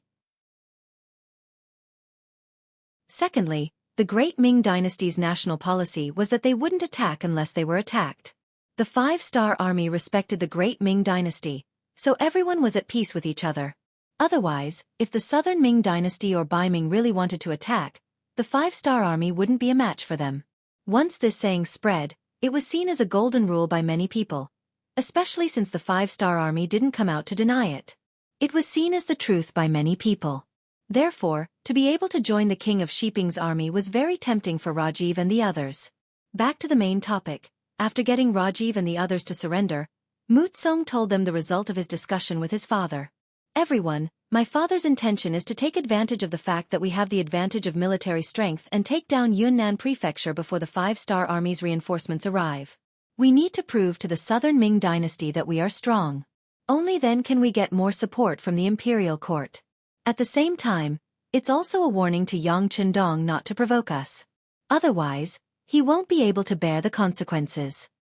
Well said. Rajiv and the others immediately cheered when they heard this. They had just joined the King of Shiping's army and urgently needed an opportunity to prove themselves. Taking down Yunnan Prefecture was the best way to prove themselves. With such a simple idea, everyone reached a consensus. This was exactly what Mu Tsong wanted. Under the premise that they had the same goal, the next step was to discuss the next military plan. The siege had to continue. Not only that, they also had to think of a plan to deal with the 5-star army's reinforcements. The generals began to use their talents and discussed. On the tower of Yunnan Prefecture, the 3 provincial armies had stopped attacking for half an hour. In the 3 provincial palaces in the city, Yang Chendong's expression didn't change after he heard Ba Daojiang's report. 6th young master, do you think they're not going to retreat? Ba Daojiang asked again when he didn't get a response. Obviously, he wanted to learn more. Yang Chendong admired Ba Daojiang very much. This person was very uncouth, but because of this, he was very loyal. Moreover, he had followed Yang Chendong for more than 10 years and had performed well. The Black Cavalry was about to be expanded. When the time came, the position of a captain would be set in stone. Yang Chendong naturally nurtured such a talent. After glancing at Ba Daojiang, Yang Chendong said, whether they escape or not, their ending won't change. Since they're enemies with the 5-star army, they're our enemies.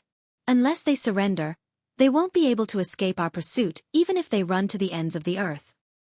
Magnanimous, Ba Daojiang couldn't help but praise after hearing this. Yang Chendong gave everyone the impression that no matter how big the problem was, he wouldn't care about it and he could solve any problem easily. With such an omnipotent, capable, and invincible leader, what was there to be afraid of? The only thing to be afraid of was that the enemy would be scared and there wouldn't be a big battle to fight. In the face of Ba Daojiang, who was thirsty for knowledge, Yang Chendong certainly wouldn't just say that. He thought for a moment and said, actually, what the 3 provincial armies will do is no longer the young master's concern. What I'm thinking about now is where the King of Shiping went. It's impossible for him not to hear about such a big thing. It's strange that he hasn't done anything yet. As the saying goes, there must be a demon behind this. This is the person we need to guard against. Yang Chendong's words stunned Ba Daojiang. 6th young master, do you mean that our biggest enemy is the King of Shiping? For now, yes. After all, an enemy who doesn't make a move is the scariest. Once he makes a move and we know his purpose, there's nothing to be afraid of. How about this? Send someone to inform Beta Persei and tell him to be careful. Also, tell Yang San to keep an eye on the city. The Mu family has been living in Yunnan Prefecture for generations. No one knows how strong his hidden forces are here. There's no harm in being on guard. Yes. Ba Daojiang's expression became a lot more serious after hearing this. He had already understood the meaning behind Yang Chendong's words. The most threatening King of Shiping had not made a move until now. It was very likely that he was planning something in the dark. This was what they needed to guard against the most. While everyone's attention was still on the city defense battle, Yang Chendong had already seen the bigger picture. Ba Daojiang felt that he still needed to learn to be vigilant in times of peace. He needed to learn to be vigilant all the time.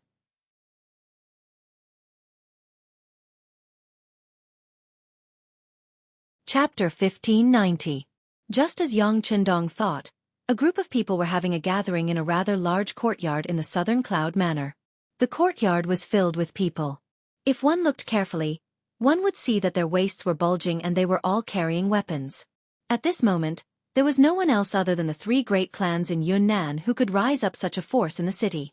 The 3 great clans of Yunnan referred to clans that had a certain amount of power and wealth. There were many forces like this in the entire Great Ming Dynasty. As big as the capital city of the Northern Ming Dynasty and the capital city of the Southern Ming Dynasty, such forces existed in small towns. This was what people often called the Sure family group. It could also be called the Tyrant. Speaking of aristocratic groups, they were not only in the Great Ming Dynasty, but also in other countries. Yang Chendong's method of dealing with them was very direct. If words had to be used to describe it, it would be 4 words: uprooting them. Yes, uprooting them. No matter what kind of background they had or what kind of backing they had, even their country would be destroyed, so why would they care about a small force like yours? If you know what's good for you, take out 90% of your wealth, and we can spare your lives. However, you can't stay where you were before. You will have to move out like most people. This is also the best way to reduce their influence. On the other hand, if they encountered people who wanted money more than their lives, they would be killed. The money would directly go to Xianxia's treasury and could be used to fill the treasury, making it much simpler. It was precisely because of this that without the existence of the so-called aristocrats, the security of the land occupied by Xianxia quickly stabilized. After all, there was no one to organize them to resist the Han army, which was equivalent to having no opponents. All this time, Yang Qindong had dealt with the aristocrats of foreign races. He had not directly come into contact with the aristocrats of the Han. South Cloud Manor was the first town that the Yang faction had conquered. Naturally, some of the problems that had been hidden under the surface were exposed. Yunnan Manor was the capital of Yunnan. To be able to be called one of the three great clans, their influence was not something that ordinary small clans could compare to. Usually, they were in a competitive relationship. After all, the market was only so big. The more you did, the less you would get. So usually, they hated each other to death. But now, because they had a common goal, they were united. There was no such thing as an eternal friend in the world, only eternal benefits.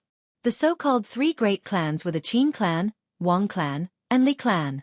Speaking of which, these three families all had a close relationship with the king of the three provinces, Zhu Huixin. They were either related to him by blood, affection, or direct interests. Let's put it this way, the reason why these three clans were able to grow so big was all thanks to Zhu Huixin's daily care. The reason why these three families were able to grow so big was because they had a very good relationship with the Mu family, who was previously known as the King of Yunnan. Now that Zhu Huixin's whereabouts were unknown, the three families did not know that the three provincial kings had been captured by Yang Qindong. That was why they didn't make a move until they received Wang Mubin's letter. Only then did they have a clear direction. Now, they gathered together for this meeting to discuss how to gain benefits in this chaotic world. Merchants didn't like chaotic times, and so did nobles. Although this represented an opportunity, it also represented killing intent. After all, they could make up for it in the future if they made less money, but if they lost their lives they would lose everything. However, they only had money and a little power. It was impossible for them to stop the general trend, let alone the powerful five-star army. Therefore, when chaos came, they could only watch it first. Just as they were thinking about whether they should meet Yang Qindong and sound him out, King Shiping's letter arrived. The three families all received the letter, and the content was almost the same. King Shiping asked them to join forces to create chaos in the city, and act as spies for them to counterattack Yunnan Prefecture. The letter also stated that Yang Qindong's daily behavior was quite cruel to the nobles. If the three families did not cooperate, they could only leave 10% of their wealth and get out of Yunnan Prefecture. It was this letter that completely made the three families make a choice, which was to become enemies with Yang Qindong. After all, their roots were in Yunnan Prefecture, and they owned a lot of land and industries here. If they could take away their industries, what about their land? Therefore, once they really left this place, it meant that they would lose a lot. This was absolutely the same as taking away their lives. No one was willing to give up everything, take out the foundation that generations of their family had worked hard for decades or even hundreds of years. If they did that, they would not be able to see their ancestors after death. Since they didn't want to surrender, the only way left was to fight with their lives on the line. Fortunately, the main force of the five-star army had not yet entered the city, so they still had a chance. Especially with King Shiping outside the city, it seemed that they had a high chance of winning. The three families sat together. The heads of the three families, Qi Ningkong, Wang Shufu, and Li Jiarin, sat facing each other in the innermost secret room in the courtyard. Since the three families had made a decision, the next step was to see how much strength they could contribute. Qin Inkong was the first to speak. The Qin family can organize a team of 1,000 people. The Wang family can organize a team of 800 people. The Li family can also organize a team of 800 people. Wang Shufu and Li Jiayin also expressed their opinions one after another. For a big family like theirs, it was not difficult to gather such a number of people with guards and some workers. Moreover, the Great Ming dynasty did not prohibit weapons from being sold in the market. It only prohibited armor from being sold in the market, so weapons were not a problem for them. With a strength of nearly 3,000 people in hand, the three heads of the big families looked at each other with a faint expression of excitement. They knew that once this matter was completed, they would definitely be great contributors. Their achievements in the future would definitely be greater than now. If they could even capture or even kill Bugnam of Gojoseon alive, it was very likely that they would be heavily rewarded by the imperial court of the southern Ming dynasty. That's right, the target of the three families was Yang Chendong, which was the original king residence of the three provinces where he was now. At this time, the defense of the king residence of the three provinces could be said to be extremely weak. All the forces that could be used were sent to the city tower to guard the city. This caused the defense of the king residence to be less than 1/10 of the usual. This was the time for them to attack. Under a surprise attack with the advantage of numbers, it was very likely that they would succeed. If that was the case, not only would the king of Shiping thank them, but the emperor of the southern Ming dynasty would also thank them. After all, Yang Chendong's existence was a huge threat to everyone. With the soldiers in hand, the next step was to discuss the invasion plan.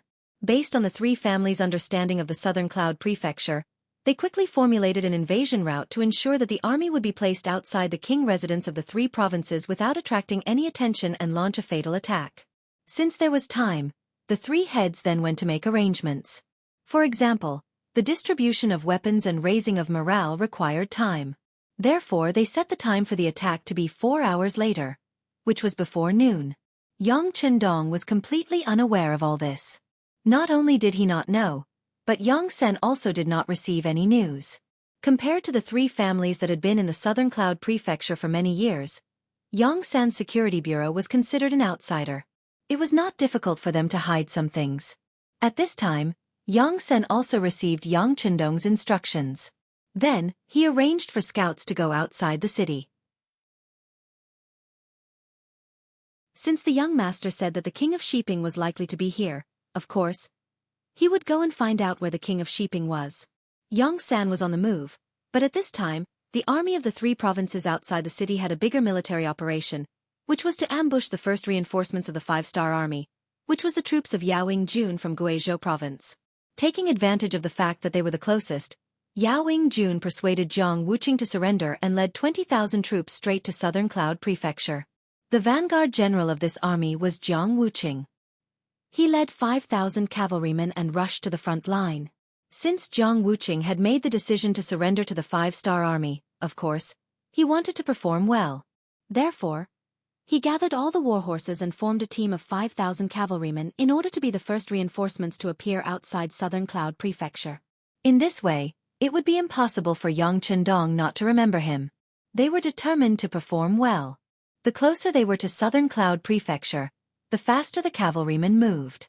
Gradually, they pulled away from Yao Juan's 15,000 infantrymen and appeared at the place where the Mu family set up an ambush. After Rajiv and the others decided to surrender to the king of Shiping, the army of the three provinces was changed to the Mu family army. In a short period of time, they changed their name again. Originally, they were called the Bengal Army, then the Three Provinces Army, and now they were called the Mu Family Army. Perhaps it was because the name was changed too frequently that everyone simply did not care. After the name change, Mu Tsong was given the authority to lead the troops. He first arranged for Angela and Miao Ying to continue to lead the troops to attack Southern Cloud Prefecture. He asked them to create a commotion to confuse the five-star army. Next, he brought Luo Guan, Azad, and Huck along with their 20,000 soldiers to set up an ambush on the official road from Tsujing Prefecture to Southern Cloud Prefecture. This time, Mu Bin had made a good plan. He had only sent out 10,000 soldiers, but he had used righteousness to recruit more than 50,000 helpers. In this battle, no matter if he won or lost, he would not suffer too much loss. He could even take the opportunity to weaken the strength of these surrendered generals. Wasn't that perfect? He only had 10,000 soldiers, while Rajiv and the others had more than 50,000 soldiers. If the other party wanted to rebel against him, wouldn't he have no way to stop them?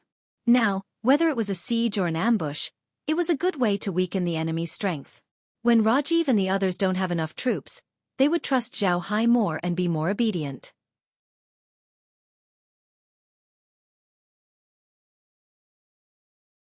Chapter 1591. Meanwhile, Mu Tsong had brought 20,000 soldiers to the edge of the forest. The 20,000 soldiers entered the forest beside the official road and drew their bows. They were ready to attack at any time. This was the first battle after joining Shiping. Everyone wanted to perform well to raise their status. The three generals all wanted to perform well. They were all on high alert. Just the scouts were sent 10 miles away just in case. Finally, less than 2 hours after the 20,000 soldiers entered the forest, the scouts at the front reported that the reinforcements from Guizhou had appeared. The 5,000 cavalry led the way. They were very fast and were less than 5 miles away from the forest. But at the same time, there was also bad news. The cavalry was too fast, separating them from the main force behind them. This ambush was destined to not be able to wipe out all of the enemies. Whatever. 5,000 cavalry is not a small force. Let's attack them first.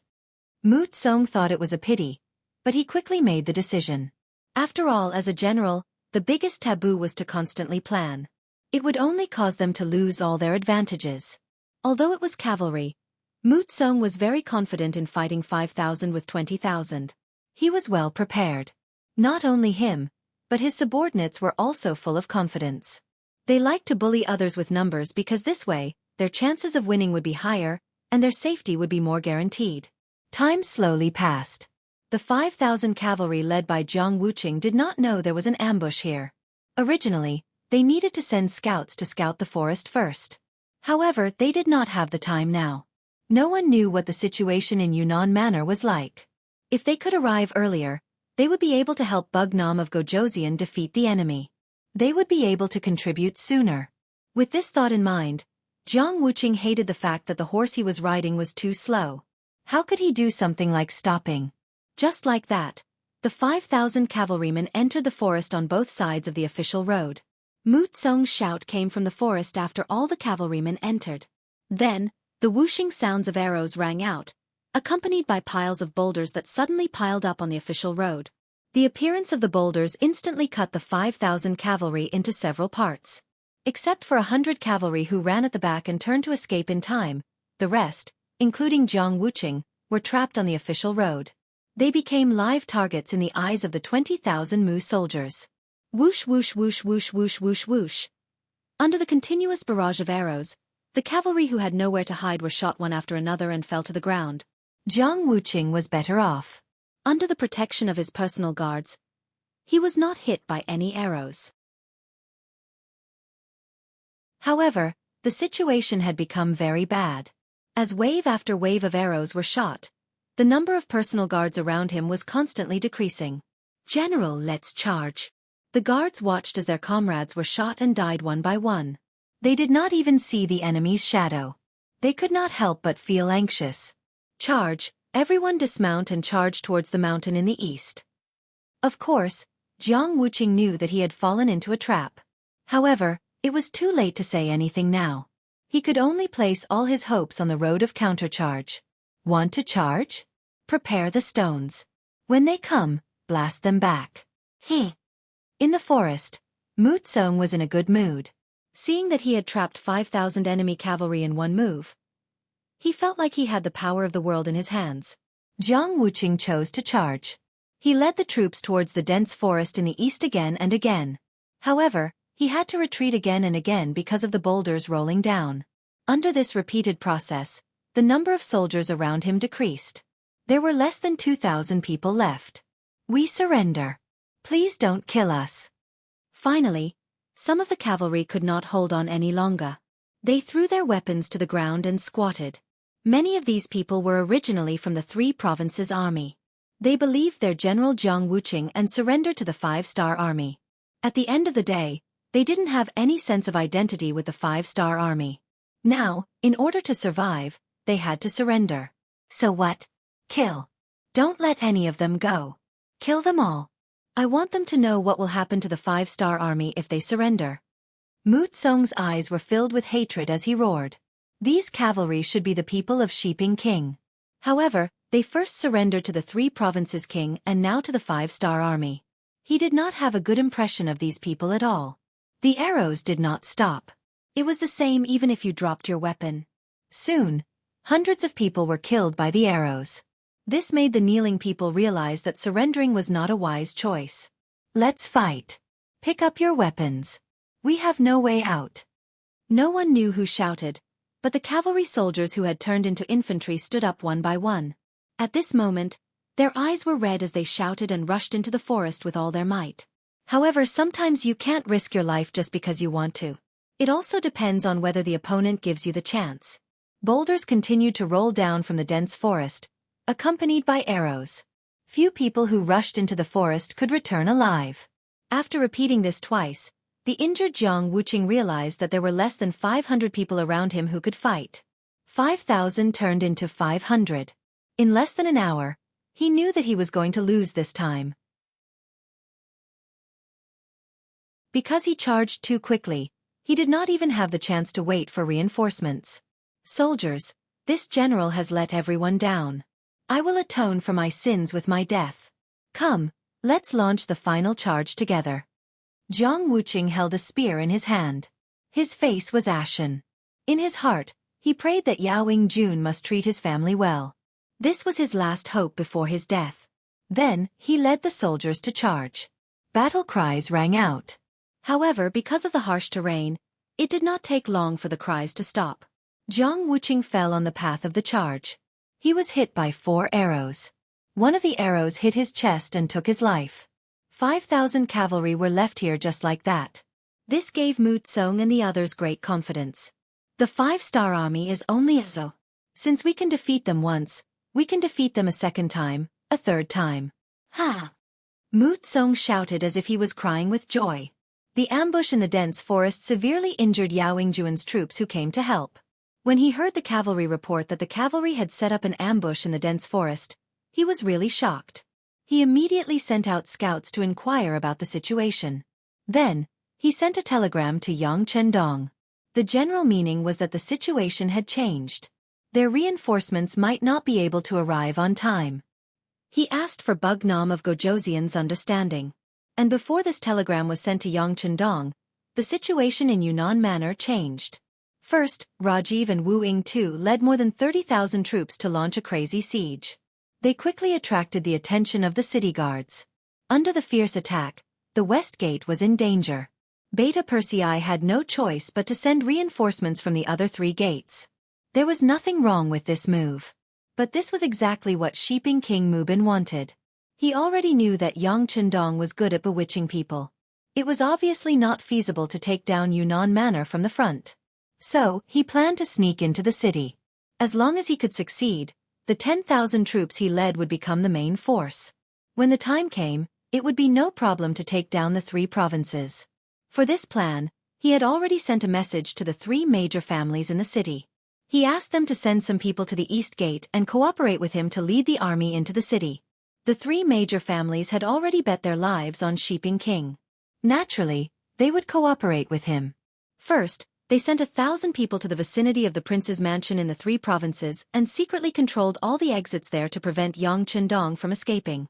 Then, more than 1,000 people suddenly appeared after transferring troops from the East Gate to the West Gate. More than 1,000 guards from the 3 major families armed with various weapons still had some fighting power.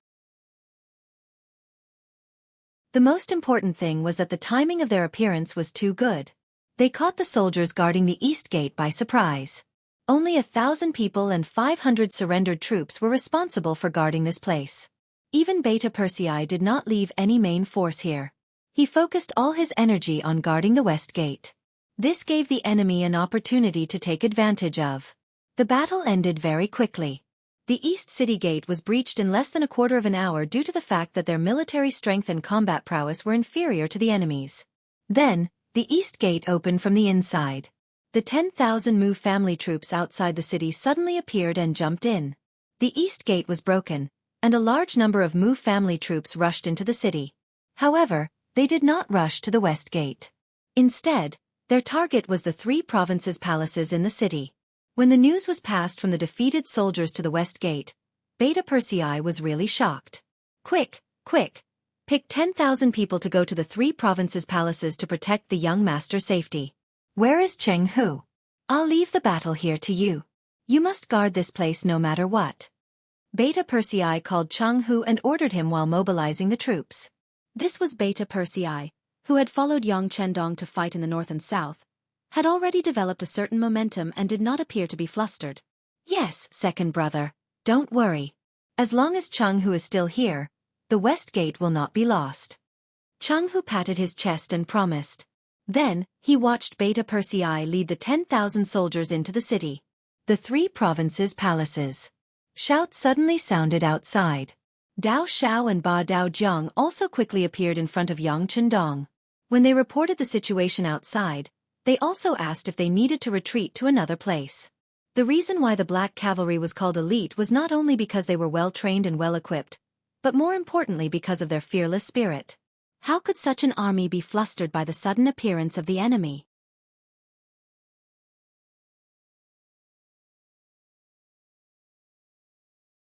Chapter 1592. How's everyone's rest? Yang Chendong asked calmly.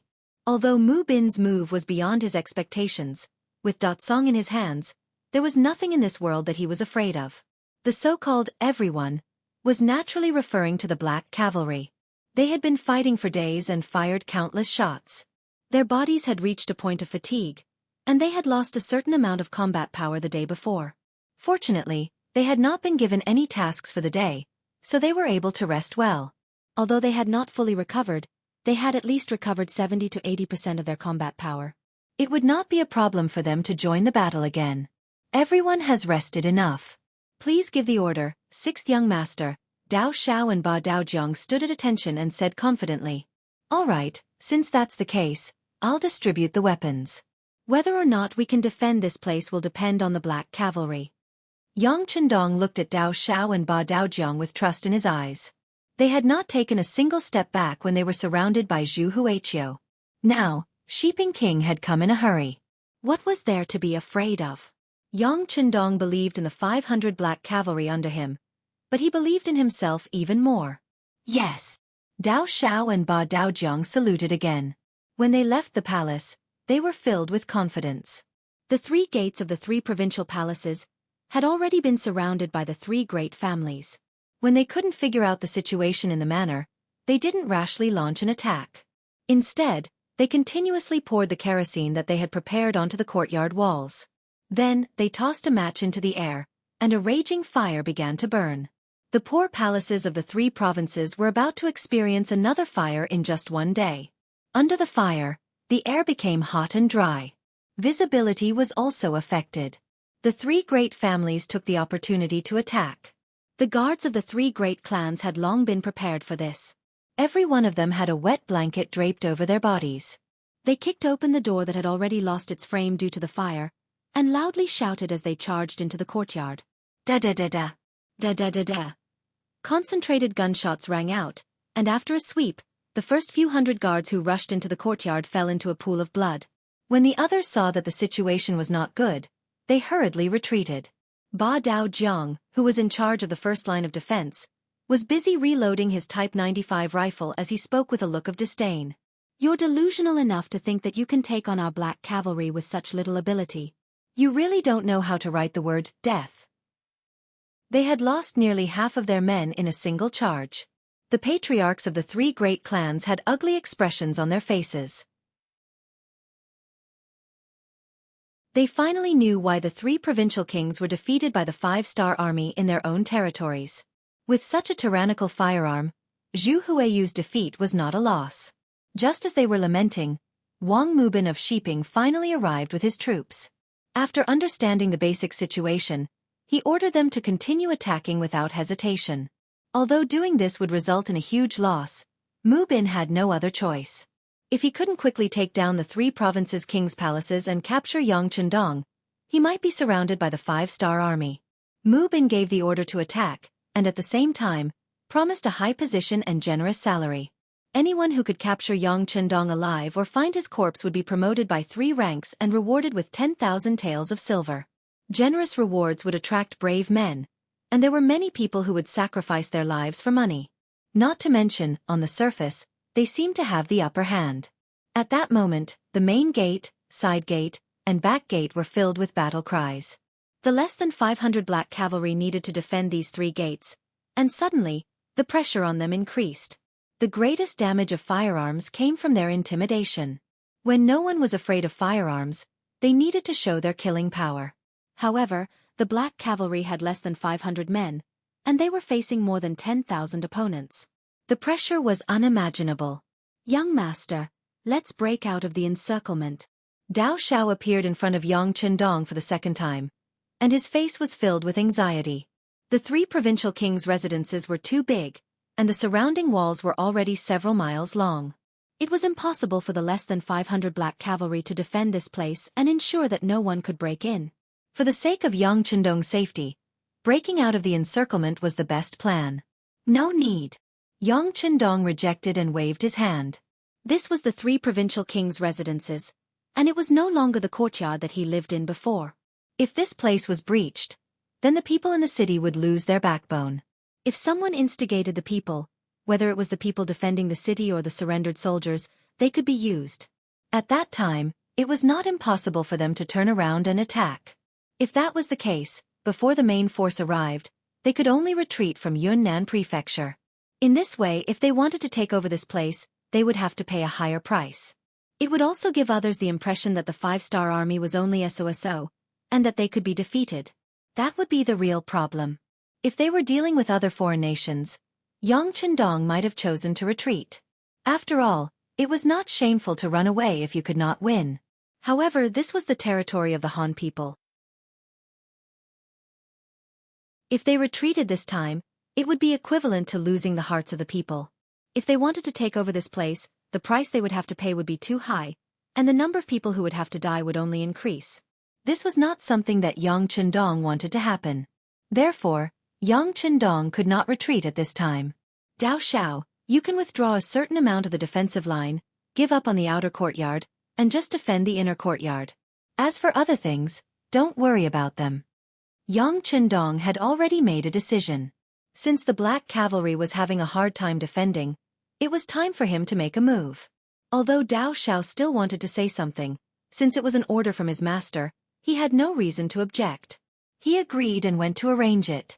After he left, Yang Chendong's body flashed and entered the large warehouse. A row of neatly arranged firearms appeared in front of him. What should he use? If there were no black cavalry here, Yang Chendong could use the V-10 helicopter to kill everyone. If there were no black cavalry here, Yang Chendong could also use a tank with thick armor to kill the enemies. However, it was clear that there were black cavalry here. If he summoned these things, how would he explain it? Most importantly, the current situation was not a matter of life and death. Forget it. The image of Sylvester Stallone in The First Blood flashed across his mind. Yang Chendong chose a Type 95-5, 8mm caliber machine gun from the large warehouse. Type 95-5, 8mm caliber machine gun.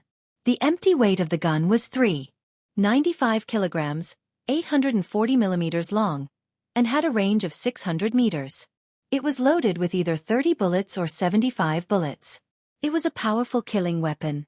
Yang Chendong took off his coat, put on a bulletproof vest, Kevlar on his head, and military boots on his feet. After his body was covered with bullets, Yang Chendong reappeared in the main hall. Come on, let's fight. In a flash, Yang Chendong rushed out of the main hall. With his master-level skills and combat power, he nimbly headed for the outer courtyard. Outside the three provincial palaces, as the fire burned, reinforcements arrived in batches. The first to arrive were nearly 300 members of the Xianxia Special Forces. Previously, they had been cooperating with Yang San to investigate the situation in the city. Unfortunately, although their skills were not bad and each of them had unique skills, they were still unfamiliar with the city and had been taken advantage of by the three great clans. When they heard that the three big families had cooperated with Shiping Wang to take down the West City Gate and headed towards the three provinces, the members of the Iron Tiger team roared in anger. This was simply a provocation to the Wolf Fang Special Forces. This was something that they could not tolerate. Bring your weapons and set out. Kill whoever you see. No one is allowed to live. Iron Tiger was ruthless. Although the opponent this time was also Han, they dared to harm the sixth young master. In their eyes, they were already aliens and could only die. The second batch of reinforcements was the secret agents of the Security Bureau led by Yang San. There were not many of them, only about 300 or so. There were also many non-operational personnel, but when Yang Chendong was in danger, what they had to do was to kill. Whether they could kill or not, they had to kill.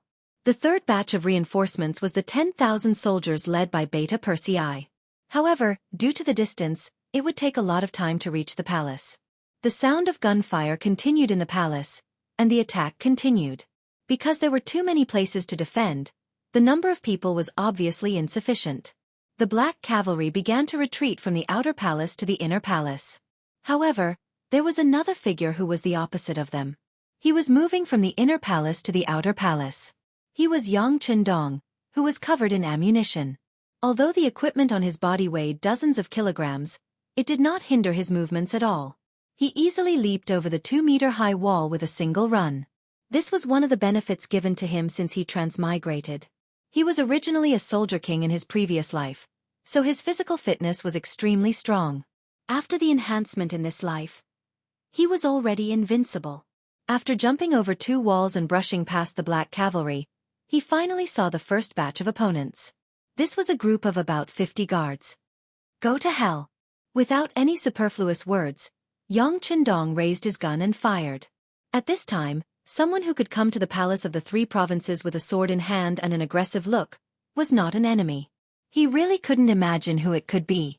A magazine of bullets shot out as if they had eyes, not giving any opponent time to react. The sound of gunfire rang out, and their bodies fell to the ground. One after another, the team of 50 people only changed a magazine before they all died. Whoosh! With a flash of his figure, Yang Qindong had already left this place. His massacre had only just begun.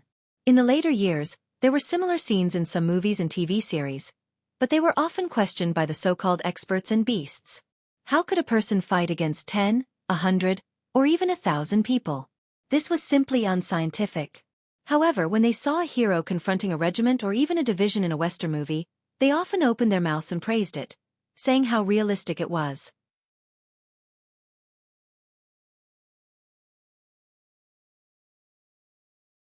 Chapter 1593.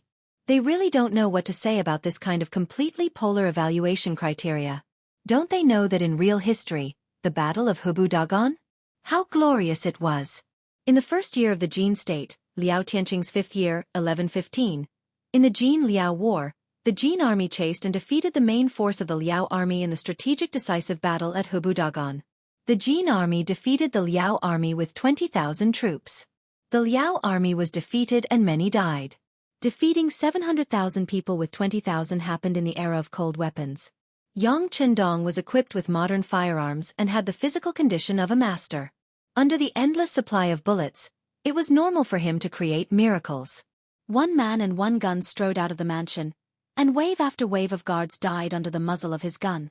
After the power of the guards was almost destroyed, the Mu army appeared. They were all wearing the same military uniform and armor, which made them look majestic and awe-inspiring. But it was useless.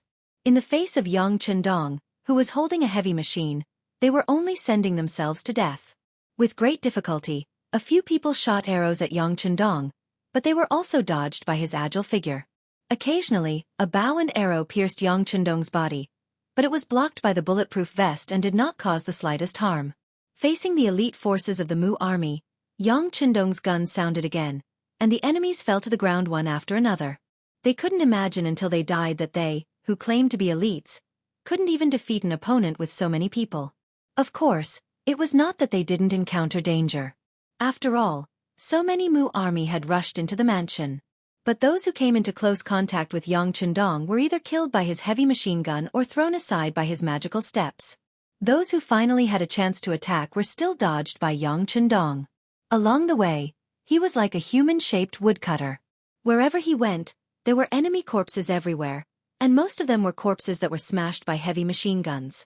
In the excitement of killing, Yang Qindong rushed to wherever there were more people.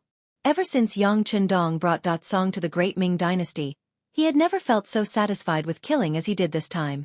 Unlike the last time when he dealt with Yes Hen, he was forced to fight. This time, he chose to take the initiative. His goal was to kill people and capture King Shiping.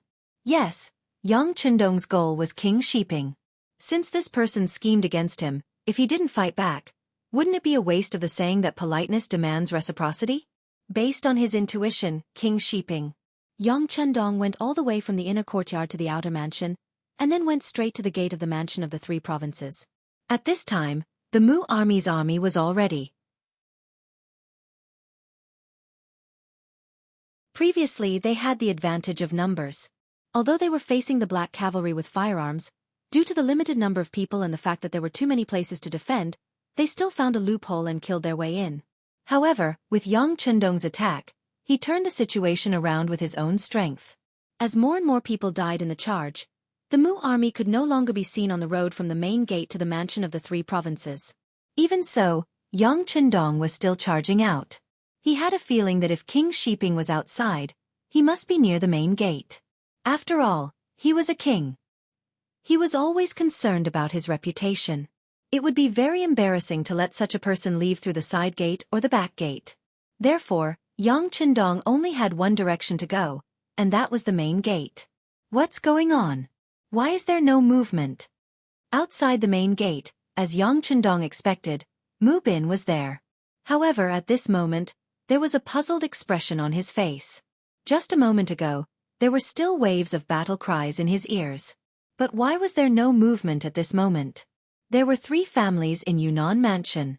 Among them, Qi Ningkong was responsible for attacking the back gate, Wang Shufu was responsible for attacking the side gate, and only Li Jiayin was left to accompany Mu Bin at the main gate. Suddenly, there was no movement at the main gate, and the head of the Li family was also puzzled. However, even King Shiping, Mu Bin, could not figure out why, so how could he figure it out? Many people were surprised by the silence at the main gate. At this time, the experienced veterans had already grasped the long saber or sword in their hands tightly. They had a feeling that there must be something strange going on. They were afraid that something had happened that they did not know. Just when everyone was still scratching their heads in confusion, Yang Chendong's figure finally appeared outside the main entrance. As soon as Yang Chendong appeared, more than a dozen arrows flew in front of him. Yang Chendong dodged most of them, but there were still 2 arrows stuck in his body. However, they were only stuck in his body. As Yang Chendong's body shook, the 2 arrows stuck in his bulletproof vest fell to the ground. At this moment, his face was also revealed in front of everyone. Bug Nam of Gojoseon? Mu Bin's eyesight was very good, and he immediately recognized Yang Chendong's identity. The corner of his mouth opened, revealing 2 neat rows of teeth. Yang Chendong laughed and said, "You are King Mu Bin of Shiping?" "That's me." Although Mu Bin's eyes were full of surprise, because he did not expect Yang Chendong to take the initiative to appear, and only one person, he was more excited. "This is Yang Chendong, the Bug Nam of Gojoseon." Whether it is the Baiming Emperor or the Southern Ming Emperor, they both regarded him as a mortal danger. God knows how many times the 2 emperors thought about beheading this person in public, but they couldn't do it. And now, the opportunity has come to him. Doesn't this mean that his chance to make a great contribution has come? Men, capture him and reward him handsomely. In his excitement, Mu Bin naturally said. In fact, without him saying anything, the soldiers around him had already jumped out and rushed toward Yang Chendong, who was standing there alone. Go to hell! The muzzle of the heavy machine gun in his hand was raised, and there was a burst of gunshots. The more than 10 Mu family soldiers who rushed up were shot into sieves one by one, and they fell to the ground covered in blood. Even when they died, they couldn't close their eyes. The heavy machine gun's firing speed was too fast, and they didn't even have time to react. With a burst of gunshots, more than 10 people were killed. This scene also shocked the Mu family soldiers in front of the main gate. But they relied on the advantage of numbers and weren't too afraid. After all, Yang Chendong was only one person, and he only had one gun. Could he really kill hundreds of people present? Continue to go if you can't catch him alive, then catch him dead. Mu Bin said as he took a few steps back. In this kind of dangerous situation, he wouldn't foolishly rush to the front. After receiving the order, the Mu family's troops on the left and right continued to rush forward. Even the dozens of guards led by Li Jiayin also rushed forward with a loud shout. But everyone knows that this is the time to make a great contribution. Even if it's a little risk of death, it seems to be worth it. Good. Yang Chendong's expression didn't change. On the contrary, his eyes lit up a little. He was worried that these people would turn around and run away.